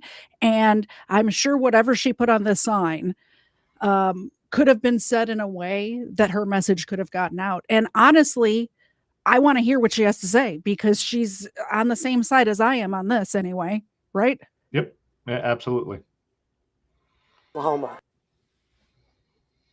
Oklahomans are demanding justice after they say a judge gave a teen convicted of violent sex crimes a lighter sentence. I feel like there are a lot of people out here in the community that have been punished way worse for way less crime. And the fact that he got away with just a slap on the wrist is appalling. According to court documents, the teen faced 11 charges that carried 78 years of jail time. He pleaded no contest and was allowed to be treated as a youthful offender because he was a minor. The judges and DA have put the community in danger. We're not going to stand for it. Protesters outside the Payne County Courthouse Wednesday morning are demanding action. We're protesting Judge Susan Worthington and demanding her immediate Can you resignation. believe? We're protesting the Can you believe it was a woman judge who allowed this? When I heard that, I was flabbergasted. How did this happen? Payne County District Attorney's Office and demanding the immediate resignation of the ADAs who made this deal. A deal that resulted in no prison time, only daily check-ins, counseling, no social media, and 150 hours of community service, which ends when he turns 19. I don't understand how they're not supporting women, young girls, how they're not standing up for us. Beyond the signs and the chants, a call for volunteers. All right, do you have something to say? Is that what you're trying to say? Oh, yeah, yeah. Okay, go ahead. All right, so cerebral tackle brings up a good point. Okay, and let's see if I can find that real quick. Right. Where'd it go? Oh, right there. All right. So. Oh, that okay. This one, okay. The Oklahoma has a Romeo and Juliet statute, which is there's a 4-year difference. So as long as they're within that 4 years, it's technically not like a statutory rape or anything like that, according to Oklahoma law or whatnot. But the problem that I have is the fact that choked one of these girls almost completely out. Okay. Two of them. Right. And I think it goes beyond the statutory rape BS. We're not talking about statutory rape. We're talking about violent rape here. There's no statutory rape. Yes, but where he is at, this entire situation might be held underneath that forum. They may be looking at it underneath that forum, because if it was held to the standard of a, what do you call it, your violent rape, okay, then he would have got way more time than what he did. Okay, I think that what they're doing is they're doing the girls injustice by utilizing this statute. It's a loophole. Correct. Exactly. I think that is what is going on right here, is the fact that they are utilizing a loophole in order to lessen the sentence for this young man. Yeah, they're exploiting it 100%. Yep. Yeah, I agree. All right, let's watch the rest of it. Really is, right? Volunteers to help collect signatures to eventually get a petition off the ground. And I want safe schools for my daughter. She deserves to be able to go to school, not amongst rapists. In Payne County, Abigail Franklin, Oklahoma's News 4. So that's that story. It is 9 o'clock right now. What do you guys think? I have other stories ready to go. I have a 10-minute story. I have a 8-minute story and a 2-minute story. Can we get to all of them? We could try Or a couple. some of them? All right, I'll let you guys decide what should go first. I'll read you the headlines. Couple charged with abandoning their dog and going to Maui. 8 teens from Pennsylvania arrested for retail theft in Florida. And driver arrested after allegedly passing a school bus on the grass. Which one do you want first? School bus on the grass? Yeah. Oh, I want to hear this one. Okay. I Do think that one the first. others would be a little. I think this one is a little more. Yeah, let's do this one. All right. This is the short one. If you watch this video, it will literally make your heart jump. Heart-stopping video captures the moment. Yeah. Did you see the kid pop out of the bus? Not only that, but you see the damn light pole? Yeah. Yeah. Yeah, there's a kid right there. Ah. Is this a pool service company? Swim Pure. Sure. Yeah, It's a it is. pool place. Yep, there's the. Oh, Lord have mercy. Heart-stopping video captures the moment a near disaster is averted for Austin ISD and one family as a driver appears to ignore the school bus stop sign, nearly hitting a student. The truck proceeds to drive away without stopping. Luckily, the student is unharmed. The video, shared by Austin ISD, takes us back to October 8th when the school bus comes to a stop on Old San Antonio Road in South Austin. As the bus stops and the doors open, a commercial pickup truck drives around another car and drives around the passenger side of the bus, coming inches away from a student looking to step Literal off. seconds away from killing that child. Seconds. I mean, I've heard of emergency pool services, but this is not. No. Yeah. In court documents, that 12-year-old student told police, quote, "The tire drove by my foot," before getting emotional and saying he felt like he could have died that day. I cannot stress enough the severity of this incident. A motor vehicle can become a weapon when operated unsafely or without regard to human safety. Through collaboration with AISD's bus cameras vendor Bus Patrol, district police were able to identify the plate number of the suspect vehicle and identify the driver as 31-year-old D-Ray Marion after speaking with Swim Pure, the company owner of the vehicle. One of the things we are very fortunate versus Bus Patrol versus previous vendor, as you all saw, we have cameras all around the bus. And so I think it's imperative, and we're honored to be a part of the solution here in Austin, that we're harnessing technology. We're coming together to educate the community and ultimately try to change behavior. Though this happened back in October, officials are highlighting student safety just weeks after the district notified self-driving car vendor Waymo about school bus violations involving its car this school year. Is there any significance in relation to the date of holding this press conference today versus what you all put out a couple weeks ago? No, I think it's consistent with what we've always said is our student safety is our priority. Thank you for watching. Please hit the subscribe. Crazy, right? And the fact that he went in between the bus and that damn pole. I can understand. I mean, those situations jacked as it is, but why did he go around the outside of the pole? I think 5 membership on my channel is more than $20, so we got a drink, guys.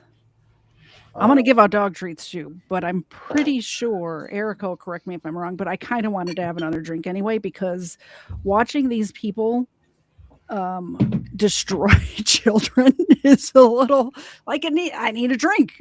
Is what I'm saying. And the 12-year-old going, yeah, he went right by my foot. Exactly. Yeah, I mean, at first you're like, what the? And you start thinking about it, and the realization hits you 20 minutes later, 30 minutes later. You could have been 20 seconds. Not minutes. I'm saying that the realization hits you later. It doesn't hit you right away. Like how? Oh yeah. you know, and you're like, and you start crying and whatnot at that age. Good Lord, that poor kid. Cheers, Erica. Thank you very much. Erica gifted 5 memberships, and congratulations to the people who got those. On my channel, we have a game night once a month. It's going to be in between the Saturday in between Christmas and New Year's this month. We usually do it on the 3rd Saturday. Cheers. This month, we have something going on this weekend, so we can't do it this coming up week.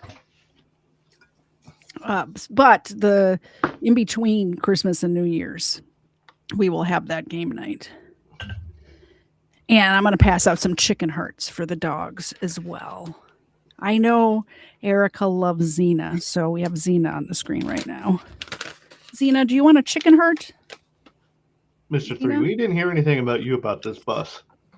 Yeah, go ahead while I give out the chicken heart. I can see it in your face that, you know, there's something going on there that you want to, you know. My dad told me if I didn't have something nice to say, don't say it. Bullshit. I know your dad. I know you do. He also said, make sure you tell the truth. I don't know what was going through that. It's nuts. I don't know. I don't know what was going through that guy's head and not much reasoning for doing what he's doing, but I think I would like to know if the guy was high. What. That's not going to make it any better. No. The part 2. I want to know the part 2 of this. Yeah. I mean, how long do you think it took them to find him? Not long. I was going to say, if you don't stop for a school bus, pretty much anywhere in this country, they will find you almost. I mean, they have very good technology on school buses. Everything is recorded. Once their sign goes out, if you pass them, like even it doesn't even have to be all the way out. Once it like the red lights start flashing before the sign goes out, you cannot pass a school bus. Don't do it. But I'm just saying it could have taken 2, 3, 4, 5, 6 hours before they got a hold of him, and at that point, he's already got whatever he's got out of his system, mostly out. Yep. Maybe. Sober. Yeah, maybe. Now, did I hear that correctly when they said he was the owner of that base? No. I think he was an employee. He was an employee, but they got a hold of the owner to find out. Or he might have been a part owner or something. Yep. So. Do you guys want to hear about the couple who abandoned their dog to go on a nice holiday to Hawaii, or do you want to check in with Grady Judd? Question. Yeah. Is the dog up for adoption? I mean, it is here in Georgia. I don't know. Maybe. Is it a dog that I would want? I want all of the dogs. So, yes. Or is it a It's rat not a small, or a cat it's that not a is small masquerading as a dog? No, it's not a small dog. Okay. It's a regular sized dog. Okay. Well, let's hear that one. Go with that one. Because Okay. I like Judd. I like Sheriff Judd. So we'll save Sheriff Judd for last? Yeah. Okay. All right. We can do this. Because he'll make me laugh at least. He's entertaining, that's for sure. Do you know who Grady Judd is? Because this Chris? is a really incredible story. I teased. No. Oh, well, you're in for a treat here. You're gonna like. No, I mean, I might. I don't know. We'll see. To you right as we were coming in. A couple is facing animal cruelty charges. Authorities in Fayette County actually say they've been charged with abandoning their dog right before going on vacation to Maui, if you can believe it. That trip led to their arrest for animal cruelty. And Fox 5's Doug Evans has more on this story. So let's get out live to Doug. Doug, you're standing by. When you pitched this in our morning meeting, Doug, and we were talking about this story, I think no one could believe the idea or fathom dropping your dog off and abandoning it and then taking a trip to Hawaii. It just doesn't compute. I just want to point out for everybody in the chat, this is how we got Xena. Somebody dropped off Xena at a boarding place to go on vacation and never came back for her. And that's how she ended up at the rescue where we ended up adopting her. So true story. If we get another dog that way, it might be a pattern for us. Just saying. Yeah, and it's a sweet little doggy, Ariel. His name is Blue. Let's show you some video. Authorities found Blue tied up to the front door of the Fayette County What do you think? Is that a dog you want? That dog and Ava would have a blast. Do you want me to get online at the Fayette County Animal whatever and see if Blue's up for adoption? Absolutely. What do you think, chat? Should we adopt Blue? And sewer department. And you So got to older pup, realize too. that building is right next door to animal control in Fayette County. This happened on a Sunday afternoon. The doggy wasn't found until Monday morning. And so they looked at the security cameras and they see a couple had dropped the dog off. Look at and these given it assholes. food. Do you And see these assholes right here on your screen? They wanted to go on vacation in Hawaii. They couldn't pick up the Rover app. I would have dog sat Blue. Yeah. water. So that raised some concerns. And then they found a note with the dog as well. The note read that something along the lines of, my owner and I spent the last 4.5 years together every day, but he died and now there's no one to take care of me. My name is Blue. Thanks. Well, they began their investigation. The first thing that they did was look at the microchip in the dog. Yes, the dog had a microchip, and it came back to an owner in Morrow in Clayton County. And that owner's name was Kenneth Beschers. So then they run a check on Kenneth Beschers and his wife, Joanna Payne, and they try to find out where they are, try to locate them. Yeah, exactly. And they did. They located them in Maui. And so apparently, according to authorities here in Fayette County, the couple was on vacation at the time. Abandoning your dog is a crime, as you'll hear right now from the director of Fayette County Animal Control, Tracy Thompson. How long had the dog been there? It was in the middle of the day on a Sunday, so most of the day on Sunday and then all night until we got here on Monday morning. And we were open that Sunday, but they didn't come down here. Probably, what, less than 100 yards away? Yep. With signage? And he was quiet, so we didn't know he was there until he was discovered by them. Yeah. So naturally you checked the microchip? We did. We scanned the dog for a microchip, found out who it went back to, tried to call them. Just didn't, you never know. Sometimes animals are stolen. There was a note left with the dog, so that was odd too. That said the owner had passed away, but we found an owner attached to the microchip. Maybe the owners left a need to message, pass never away. could get them. We were able to do some investigating, find out where they sorry. lived, which was in Morrow. So the marshals, Fayette County marshals, took over the case so they could. I don't make know contact with exactly them. where, like, you're more familiar because you get out of the house more than I do, but Fayette County's not, it's like, what, an hour from here or something, probably, right? Roughly, yeah. Morrow? I I don't know. I mean, I'm off work till January, so If you can find Blue. I have time to go to Fayette County, is all I'm saying. And they did.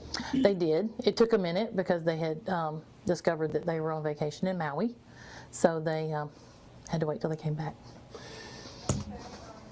Are you able to connect the dots and say that them going to Maui might have something to do with the dog being left? I would think maybe it did. Which, there are boarding facilities. You don't have to dump your dog to go on vacation. And abandoning an animal is a crime. And as they found out, you go to jail for that. Did they say anything about why they did it? Or? I never personally spoke to them at all. The marshals probably have. Okay. They did turn them. That lady looked fed up with Oh, people yeah. dumping their dogs. yeah. Yeah, they did turn themselves in. Poor little Blue. after their He's a sweet vacation. doggy. I spent some time with him this morning over there at Animal Control. They tell me that he's been great. no discipline problems, no problems from him at all. No reason they could see why somebody would abandon him. No behavior issues that might perturb someone enough to abandon their dog, right or wrong. And so, you know, the only thing they can get back to is that there was this Maui vacation. Right? So they're charged with not only abandoning Blue, they're also charged with cruelty to animals. Both of those charges are misdemeanors, Ariel. You know, Doug, it's really just remarkable because I think a lot of people could maybe get their head around the idea, you know, those of us who have pets, we can't fathom leaving our dog. But, you know, okay, maybe if you had financial trouble, maybe if there were behavioral issues, something horrible's going on and you're overcome with guilt, right? And you're like, hey, I need this dog to have a better life. But why would you then, as they're accused of doing, tie it up to the sewage department instead of taking it? They were on a vacation in Hawaii. If you can't afford a dog sitter for the time you're going on vacation, you don't get a vacation. Correct. Absolutely. Yeah, Animal control, you know, just a short distance. It's like, did they know that that was right there? And obviously one can only speculate, but at the end of the day, it was very cold. I can only imagine, you know, what that poor sweet dog was going through being tied up overnight. And the fact that it was quiet and didn't make any sounds, that's remarkable. Sounds like a good dog. We all know how our doggies react when we And the leave sad thing for is like these guys 10 are gonna minutes get and come. slapped. Say again? These guys are going to get slapped. They're going to get A slap fined on the to wrist. very minimal jail time, if any, and they're gone. Yep. Yeah. Back in and they think it's been 10 hours, right? Imagine poor Blue tied up to the door of the sewer department for overnight for hours and hours. Listen, when you talk about, you know, was there some confusion there? Maybe they went to the wrong building. There are tons of signs labeling the Fayette Animal Shelter this way to the Fayette Animal Shelter, this way, this way, this way, arrows pointing. And then there are little dog paws on the street, right? All the way down the street leading to the shelter. Tracy Thompson told me that what she suspects, and this is just a suspicion on her part, right, is that it's a Sunday, the shelter is open, maybe they didn't understand that the shelter would be open, and maybe their intention was to leave the dog, but couldn't leave the dog because they don't take owner surrenders at the shelter. They're also out of county. They don't live here. They went to a different county to do And this. so then they go to the next building over and they tie Blue up to the door there. That's just her suspicion. That's a good point. Right? You know, Maybe Doug, it happened that way. something else, that note too, it just absolutely something else. I'm glad Oh, it's heartbreaking. Just, and Right? and we see it on screen And while we're it's a chatting. lie. Yeah, exactly. At the end of the day. It's heartbreaking and a lie. Yeah. Yeah. Well, I'm glad that the dog was able to Well, find in a shelter. Yep. Yeah. In the end, guess what did him in? Blue himself. Yeah. The chip. Turned it. Yeah. He held the key to solving the case all along, and they didn't realize it. Well, Doug, thank you so much for bringing this story to our attention. I could chat with you about this for a long time because I think that there's just a lot of different ways. I could chat about it for a long time too because these people are horrible, horrible people who deserve everything they have coming to them. Like a lot of people in this world, they have everything that they deserve will come to them. No legal fiction. This was not the feel-good story you were looking for. This is not the feel-good story show tonight. This next one's kind of good. I mean, I didn't have a feel-good story prepped. No. Grady Judd. I mean, this is kind of a feel-good. Grady Judd is entertaining, that's for sure. Hi, Legal Fiction. Good to see you. By the way, Florida, right? We are drinking tonight. Yes, this is Polk County, Florida. Yeah. Okay, so yes, I do know him. Yeah, I like this guy. I guess I have my mission tomorrow is to look in. Did they say Forsyth County? Fayette. Is that what it was? Fayette? Fayette County. Yeah. So I need to look up the animal shelter in Fayette County and see if Blue is available for adoption. Now, you do understand that when I get on an animal adoption website, even if Blue is not up for adoption, stuff might happen. There might be other dogs here. Like, even if Blue's not there, I'm sure there's plenty of other dogs that need a home. Just saying. It happens. That's why I can't go. What happened the last time I went on petfinder.com? I know. Trust me, I know. Right here. This is what happened the last time I went on the petfinder.com website. That one. Let's see. I'm looking at Fayette County.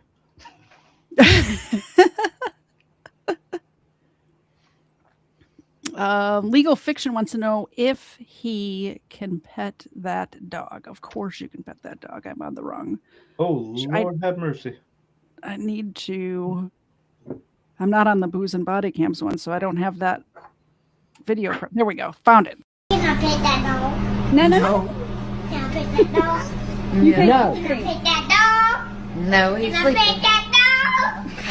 Of course you can pet that dog. Legal Fiction for $20.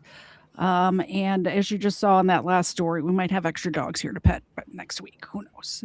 Cheers. Cheers. Thank you. Miss Katie, I've got a thing that I need you to help me with. This reminded me of it. Can you pet that dog? There's something that I would like to have your help adding to. Oh, how to add videos? Yeah, that little clippy thing. Yeah. It can definitely do it.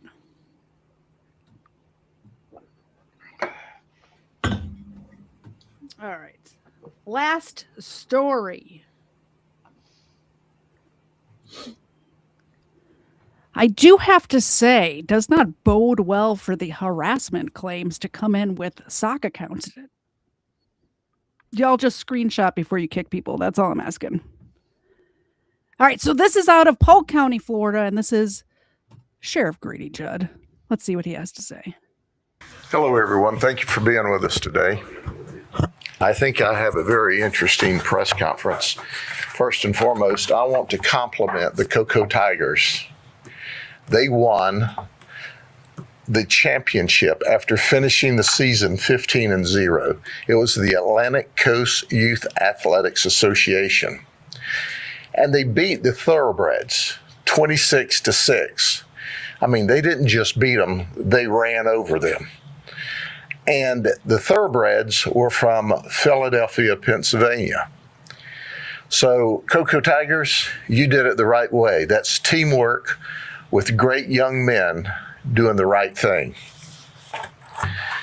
Now I want to introduce you to 8 of the Thoroughbreds. And here they are. You look at the Thoroughbreds and you find out, what were they doing? What were they doing on Saturday morning? Well, let me tell you what they were doing. They Ubered from where they were staying.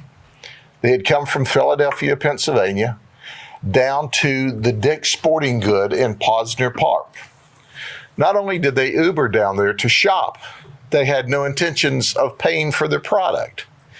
So they came into the store in 2 groups, and they began to systematically steal product.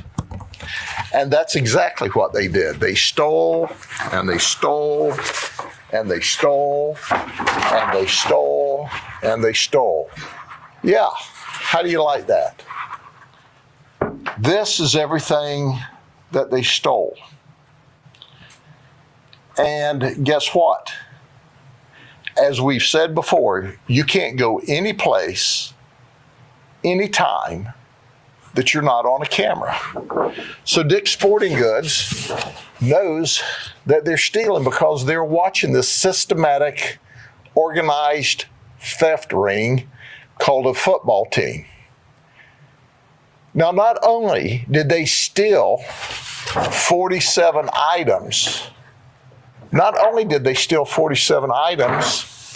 but ostensibly, they may have cost their team the championship and the football game because I don't know if these all were starters or not, but I can tell you that we were finishers. We arrested them. By the way, the surveillance cameras that are in stores right now, especially big companies like Walmart, Target, Dick's Sporting Goods, they are so good. We were talking about surveillance cameras earlier about that Brown University shooting. The ones that are inside stores are top quality, top of the line. They can see you. They can see who you are. I can tell you that stores like Target, Walmart, especially Target, you can find this documentary about Target and their surveillance on many different platforms. I covered it on my show. KFAR and I covered it. Yeah. The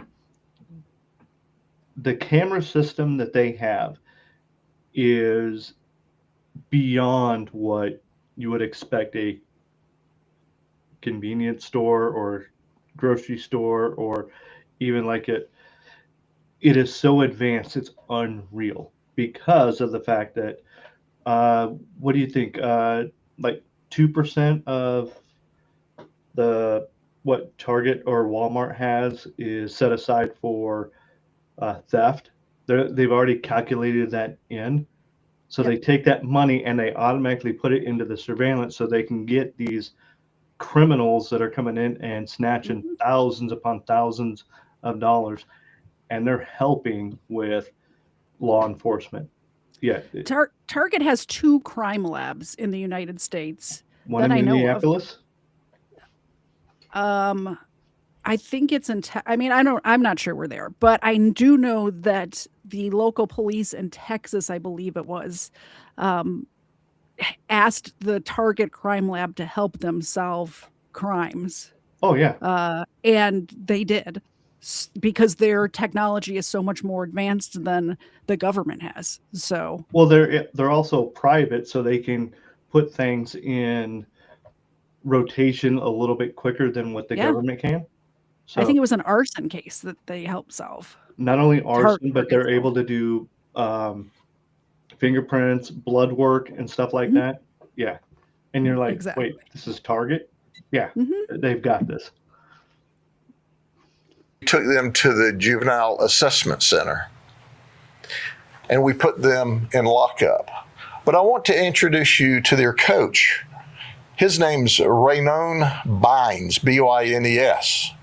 So when we notify the coach who is responsible for them, you would think he would be interested in holding them accountable and responsible. Instead, he goes to the deputies and begs them not to take these young men into custody. Oh, don't arrest them. Drop the charges. Let them go. And then when we said no, then they go to Dick's Sporting Goods to the manager and said, oh, don't charge them. Don't charge them. They were not taking bubble gum one piece to chew. They stole over $2,000 worth of products, over 47 different products they stole. And then when it was evident that they were going to be arrested, then the coach says, don't you guys have anything better to do? What are all these deputies doing here? Don't you have anything better to do than arrest these kids? Listen, I don't know how you do things in Philadelphia, Pennsylvania, but in Polk County, Florida, we'd lock you up for stealing, for being a thief. So this is part of a football team. This is also the thoroughbred thieves, and it's their choice. It's their choice to go to jail because they Ubered down and were actively ripping off Dick's Sporting Goods. 47 items, I believe they were caught with. So at the end of the day, the message is clear. Not just in this. Being a coach of this team and finding out your team stole $2,000 worth of stuff, and then trying to be like, "Oh no, let them go. They have a football game to play." I can't imagine. My kids. my coach in high school would have kicked us off.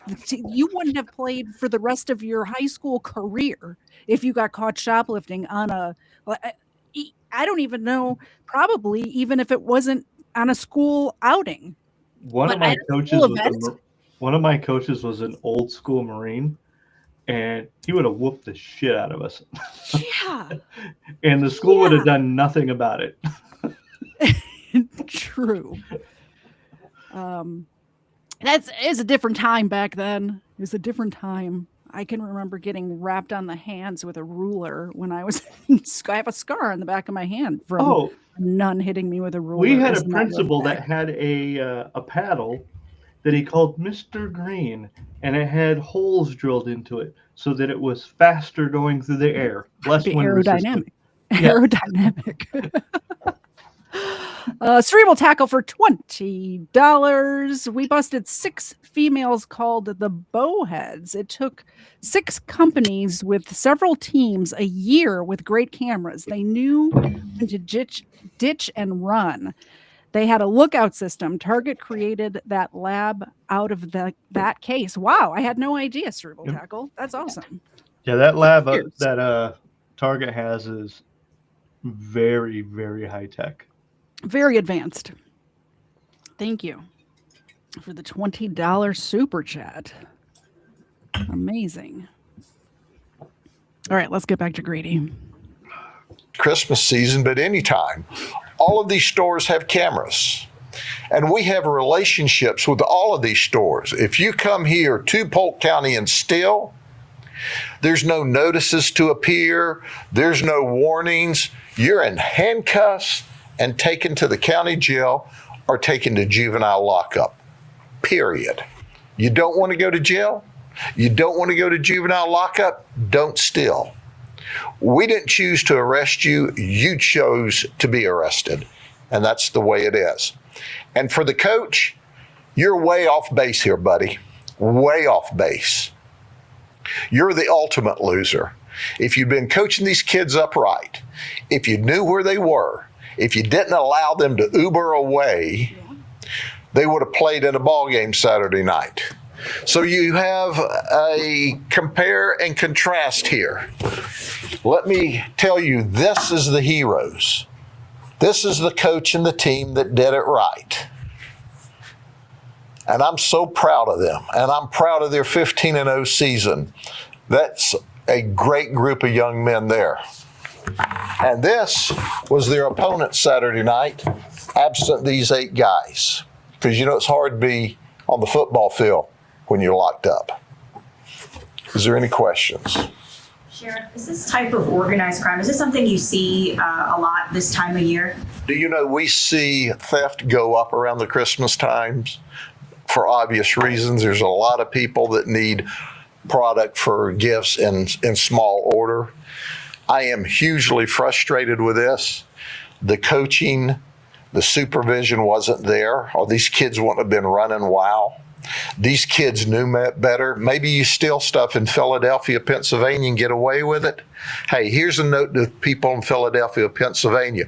If you hold kids accountable and responsible, and they know if they go in a store and steal, they're going to be held accountable, they don't do it. You didn't see 8 kids from Polk County in a store this weekend stealing, did ya? And there's 850,000 people in this county. Well, and then you have a coach comes down there and tries to beg them out of it instead of holding them accountable. It's frustrating. But our crime in Polk County is a 53-year low. Ask and see if crime in Philadelphia, Pennsylvania, is at a 53-year low. I'm guessing no. They were taken to the juvenile center. What's next? Juvenile Assessment Center. Have they had their first appearances? What happens is they will be referred for criminal charges to the state attorney's office and the juvenile system. And at that point in time, they'll have to come back. So they're all going to have another trip to Polk County because they're going to be held accountable here for their criminal conduct. It's a felony. They were charged with felony retail theft and also conspiracy to commit felony retail theft. And it's ironic that they would try that in Polk County to start with The next thing that is interesting is we have one of the few organized retail crime teams in the state of Florida in Polk County. So there's your sign. Were any of them apologetic or? No, none of them confessed, none of them talked, and they were ultimately charged and will be charged as we talk about here. But here's what's interesting about it. They let the team down. What about the rest of the kids on the team that came from Philadelphia to compete for a national championship? These guys let the rest of the team down. That's true. I didn't even think of that. Like the whole rest of the team, like what if this was their like best players or whatever, and they ended up losing because these idiots had to go to Dick's Sporting Goods and steal. They could have lost out on a national title or whatever it was. Oh yeah, whatever they were playing for. And I know that people don't like Judge Grady, and they think that he's kind of full of himself. I like him. But imagine your town, and your town gets hit with crime on a regular basis, and you finally have someone that is going to do something about the crime in your town. You're going to stand behind them. Okay. Yeah. And the reason I like him is because he doesn't pull any punches with any of the criminals. And yes, he has had criminals that are white on here quite often. Yeah. There's a pretty famous press conference he gave with the sex offender. Like they did some sort of pedophile sting, and it was mostly white guys. Oh yeah, he holds no punches when it comes to any against of it. Criminals, as am I, by the way. So, I mean, it's one of those things where, yes, you can pick and choose, little clips of what he does. But when you look at his overall track record, he's just trying to get his community back where it's supposed to be at, get the riffraffs out, and, promote the good shit that's going on. Chris, what do you think? Was somebody in the chat saying that he only highlights black criminals? I wasn't paying attention. No, it was, it was just yeah. I was going to say, because at the beginning of this, he had a board with the team from Polk County, which seemed to be the same demographic as the criminals, and highlighting them and what great kids they were. So absolutely. Yeah. It's a shame for the rest of the thoroughbreds, but it goes to show you can do the right thing and win championships. They did the right thing. You can do the wrong thing and end up in jail and let your football team down. So they'll never know whether or not they could have bested this really great team from Cocoa. But I tell you this, if you steal in Polk County, you go to jail. And I don't want to hear you whine and you're complaining and you're belly aching and all of that nonsense. If you don't steal, we're your new best friends. If you steal, we're your worst enemy. Merry Christmas. Okay, thank you all very much. That's it. What do you guys think? Well, you just had a thing up there where it showed him with females, white females. Oh yeah. And people like to say that Grady Judd, is racist in some way or one fashion or another. But when you look at his overall track record, he hates people doing crime in his area so much that he doesn't care who you are or what race you are. He's going to promote you just like, you would someone that's doing the Super Bowl halftime. Like, look who we got. And that's why I like him. Do I agree with everything he says? But who does? I don't agree with anything anybody, like 100% of. Oh, you guys just hear what she says about me. I mean, I barely agree with myself from 20 minutes ago. So that is true. What do you think, Chris? Like, seriously, I know you said that you haven't heard a lot about him, but you do recognize him. What do you think about this? I think what kind of gets me out of more than anything of this is I've seen that it's for this guy. It's not been racially motivated.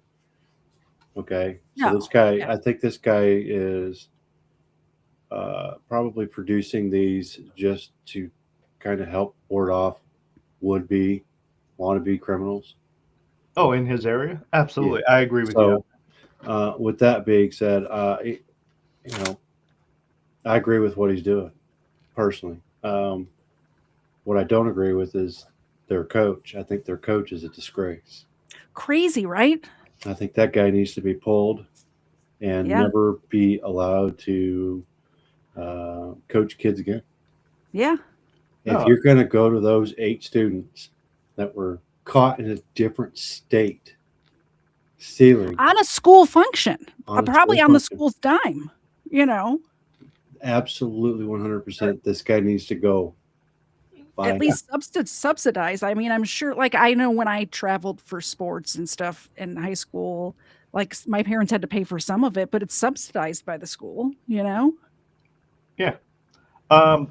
And the other thing is, he made a very good point, is these 8 kids ruined it for the rest of the team. Yeah. Yes, No one's going to think about the thoroughbreds in a good light because of these 8 kids. What about the other, 20 kids on the team? Yep. They're going to be looked at, oh, you're a part of the thoroughbreds? Oh, yeah, okay. Oh, yeah. Cerebral Tackle says, I don't think he's racist. I think he's a camera whore. I agree, but I don't think that's necessarily a bad thing, because when you have a sheriff that gets in front of the camera and calls people out like this, people think twice about committing crimes where this sheriff is. And I think that actually might be a good thing for his community. Oh, and he also put in here, he seems to be more annoyed when it's young people committing crimes because he expects more from the kids. He has hope for the future of humanity. It's disappointing when it's kids. Yeah, and the thing is it goes back to who's teaching the kids. It's the coaches, it's the parents, and they're the ones letting them down. They're the ones not giving the example that they need to be as they grow up into members of society. Absolutely. All right. Are you pressing buttons? I'm trying to unpress buttons. Stop pressing buttons. We're pressing buttons at the same time. See, Chris is in the clear here because he doesn't have any option of pressing buttons. He doesn't have buttons. He just lets his fan hit the ground and look behind you.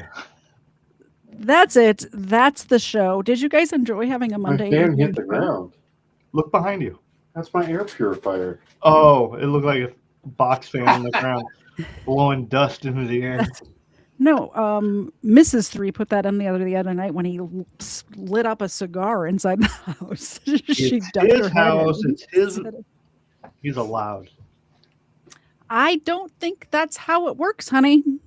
I dare you to didn't try say to it was light up our a house. cigar. It did because I still have it. I dare you to didn't say try it to was light my up a house. cigar Said it in the was his basement house. right now and see who's sleeping in the car in the driveway. Zena, Ava, Pinch. Anywho, enough with our marital spats. Hey, I'm not involved in this one. That's it. That's the show. Do you guys have anything you want to promote your show? Mr. 3, what do you got with going that. on? What have I got going on? Yeah. Droopy eyes. I'm tired. Yeah. He's ready to go to bed. It's been a long day, brother. Oh, it has. It has. I But, got an early morning tomorrow. I hear you. I feel you. These are the Poor Brothers Decisions. Please subscribe to them. I just put their link in the chat. They do a show on Saturday evenings, although not appreciate this coming up Saturday, because I'm stealing Mr. Zed and taking him out of town. So Go on. Duck feed for the road. Yes, absolutely. They're trying to get us to not end the show. Is the problem. Legal Fiction for $10. Thank you so much. I Much actually have appreciated. exactly.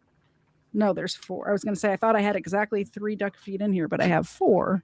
Ava deserves an extra one. No. Yes, she does. No. She Yeah. can have one on Wednesday when somebody donates. There's one for Ava. I There's tried one Ava.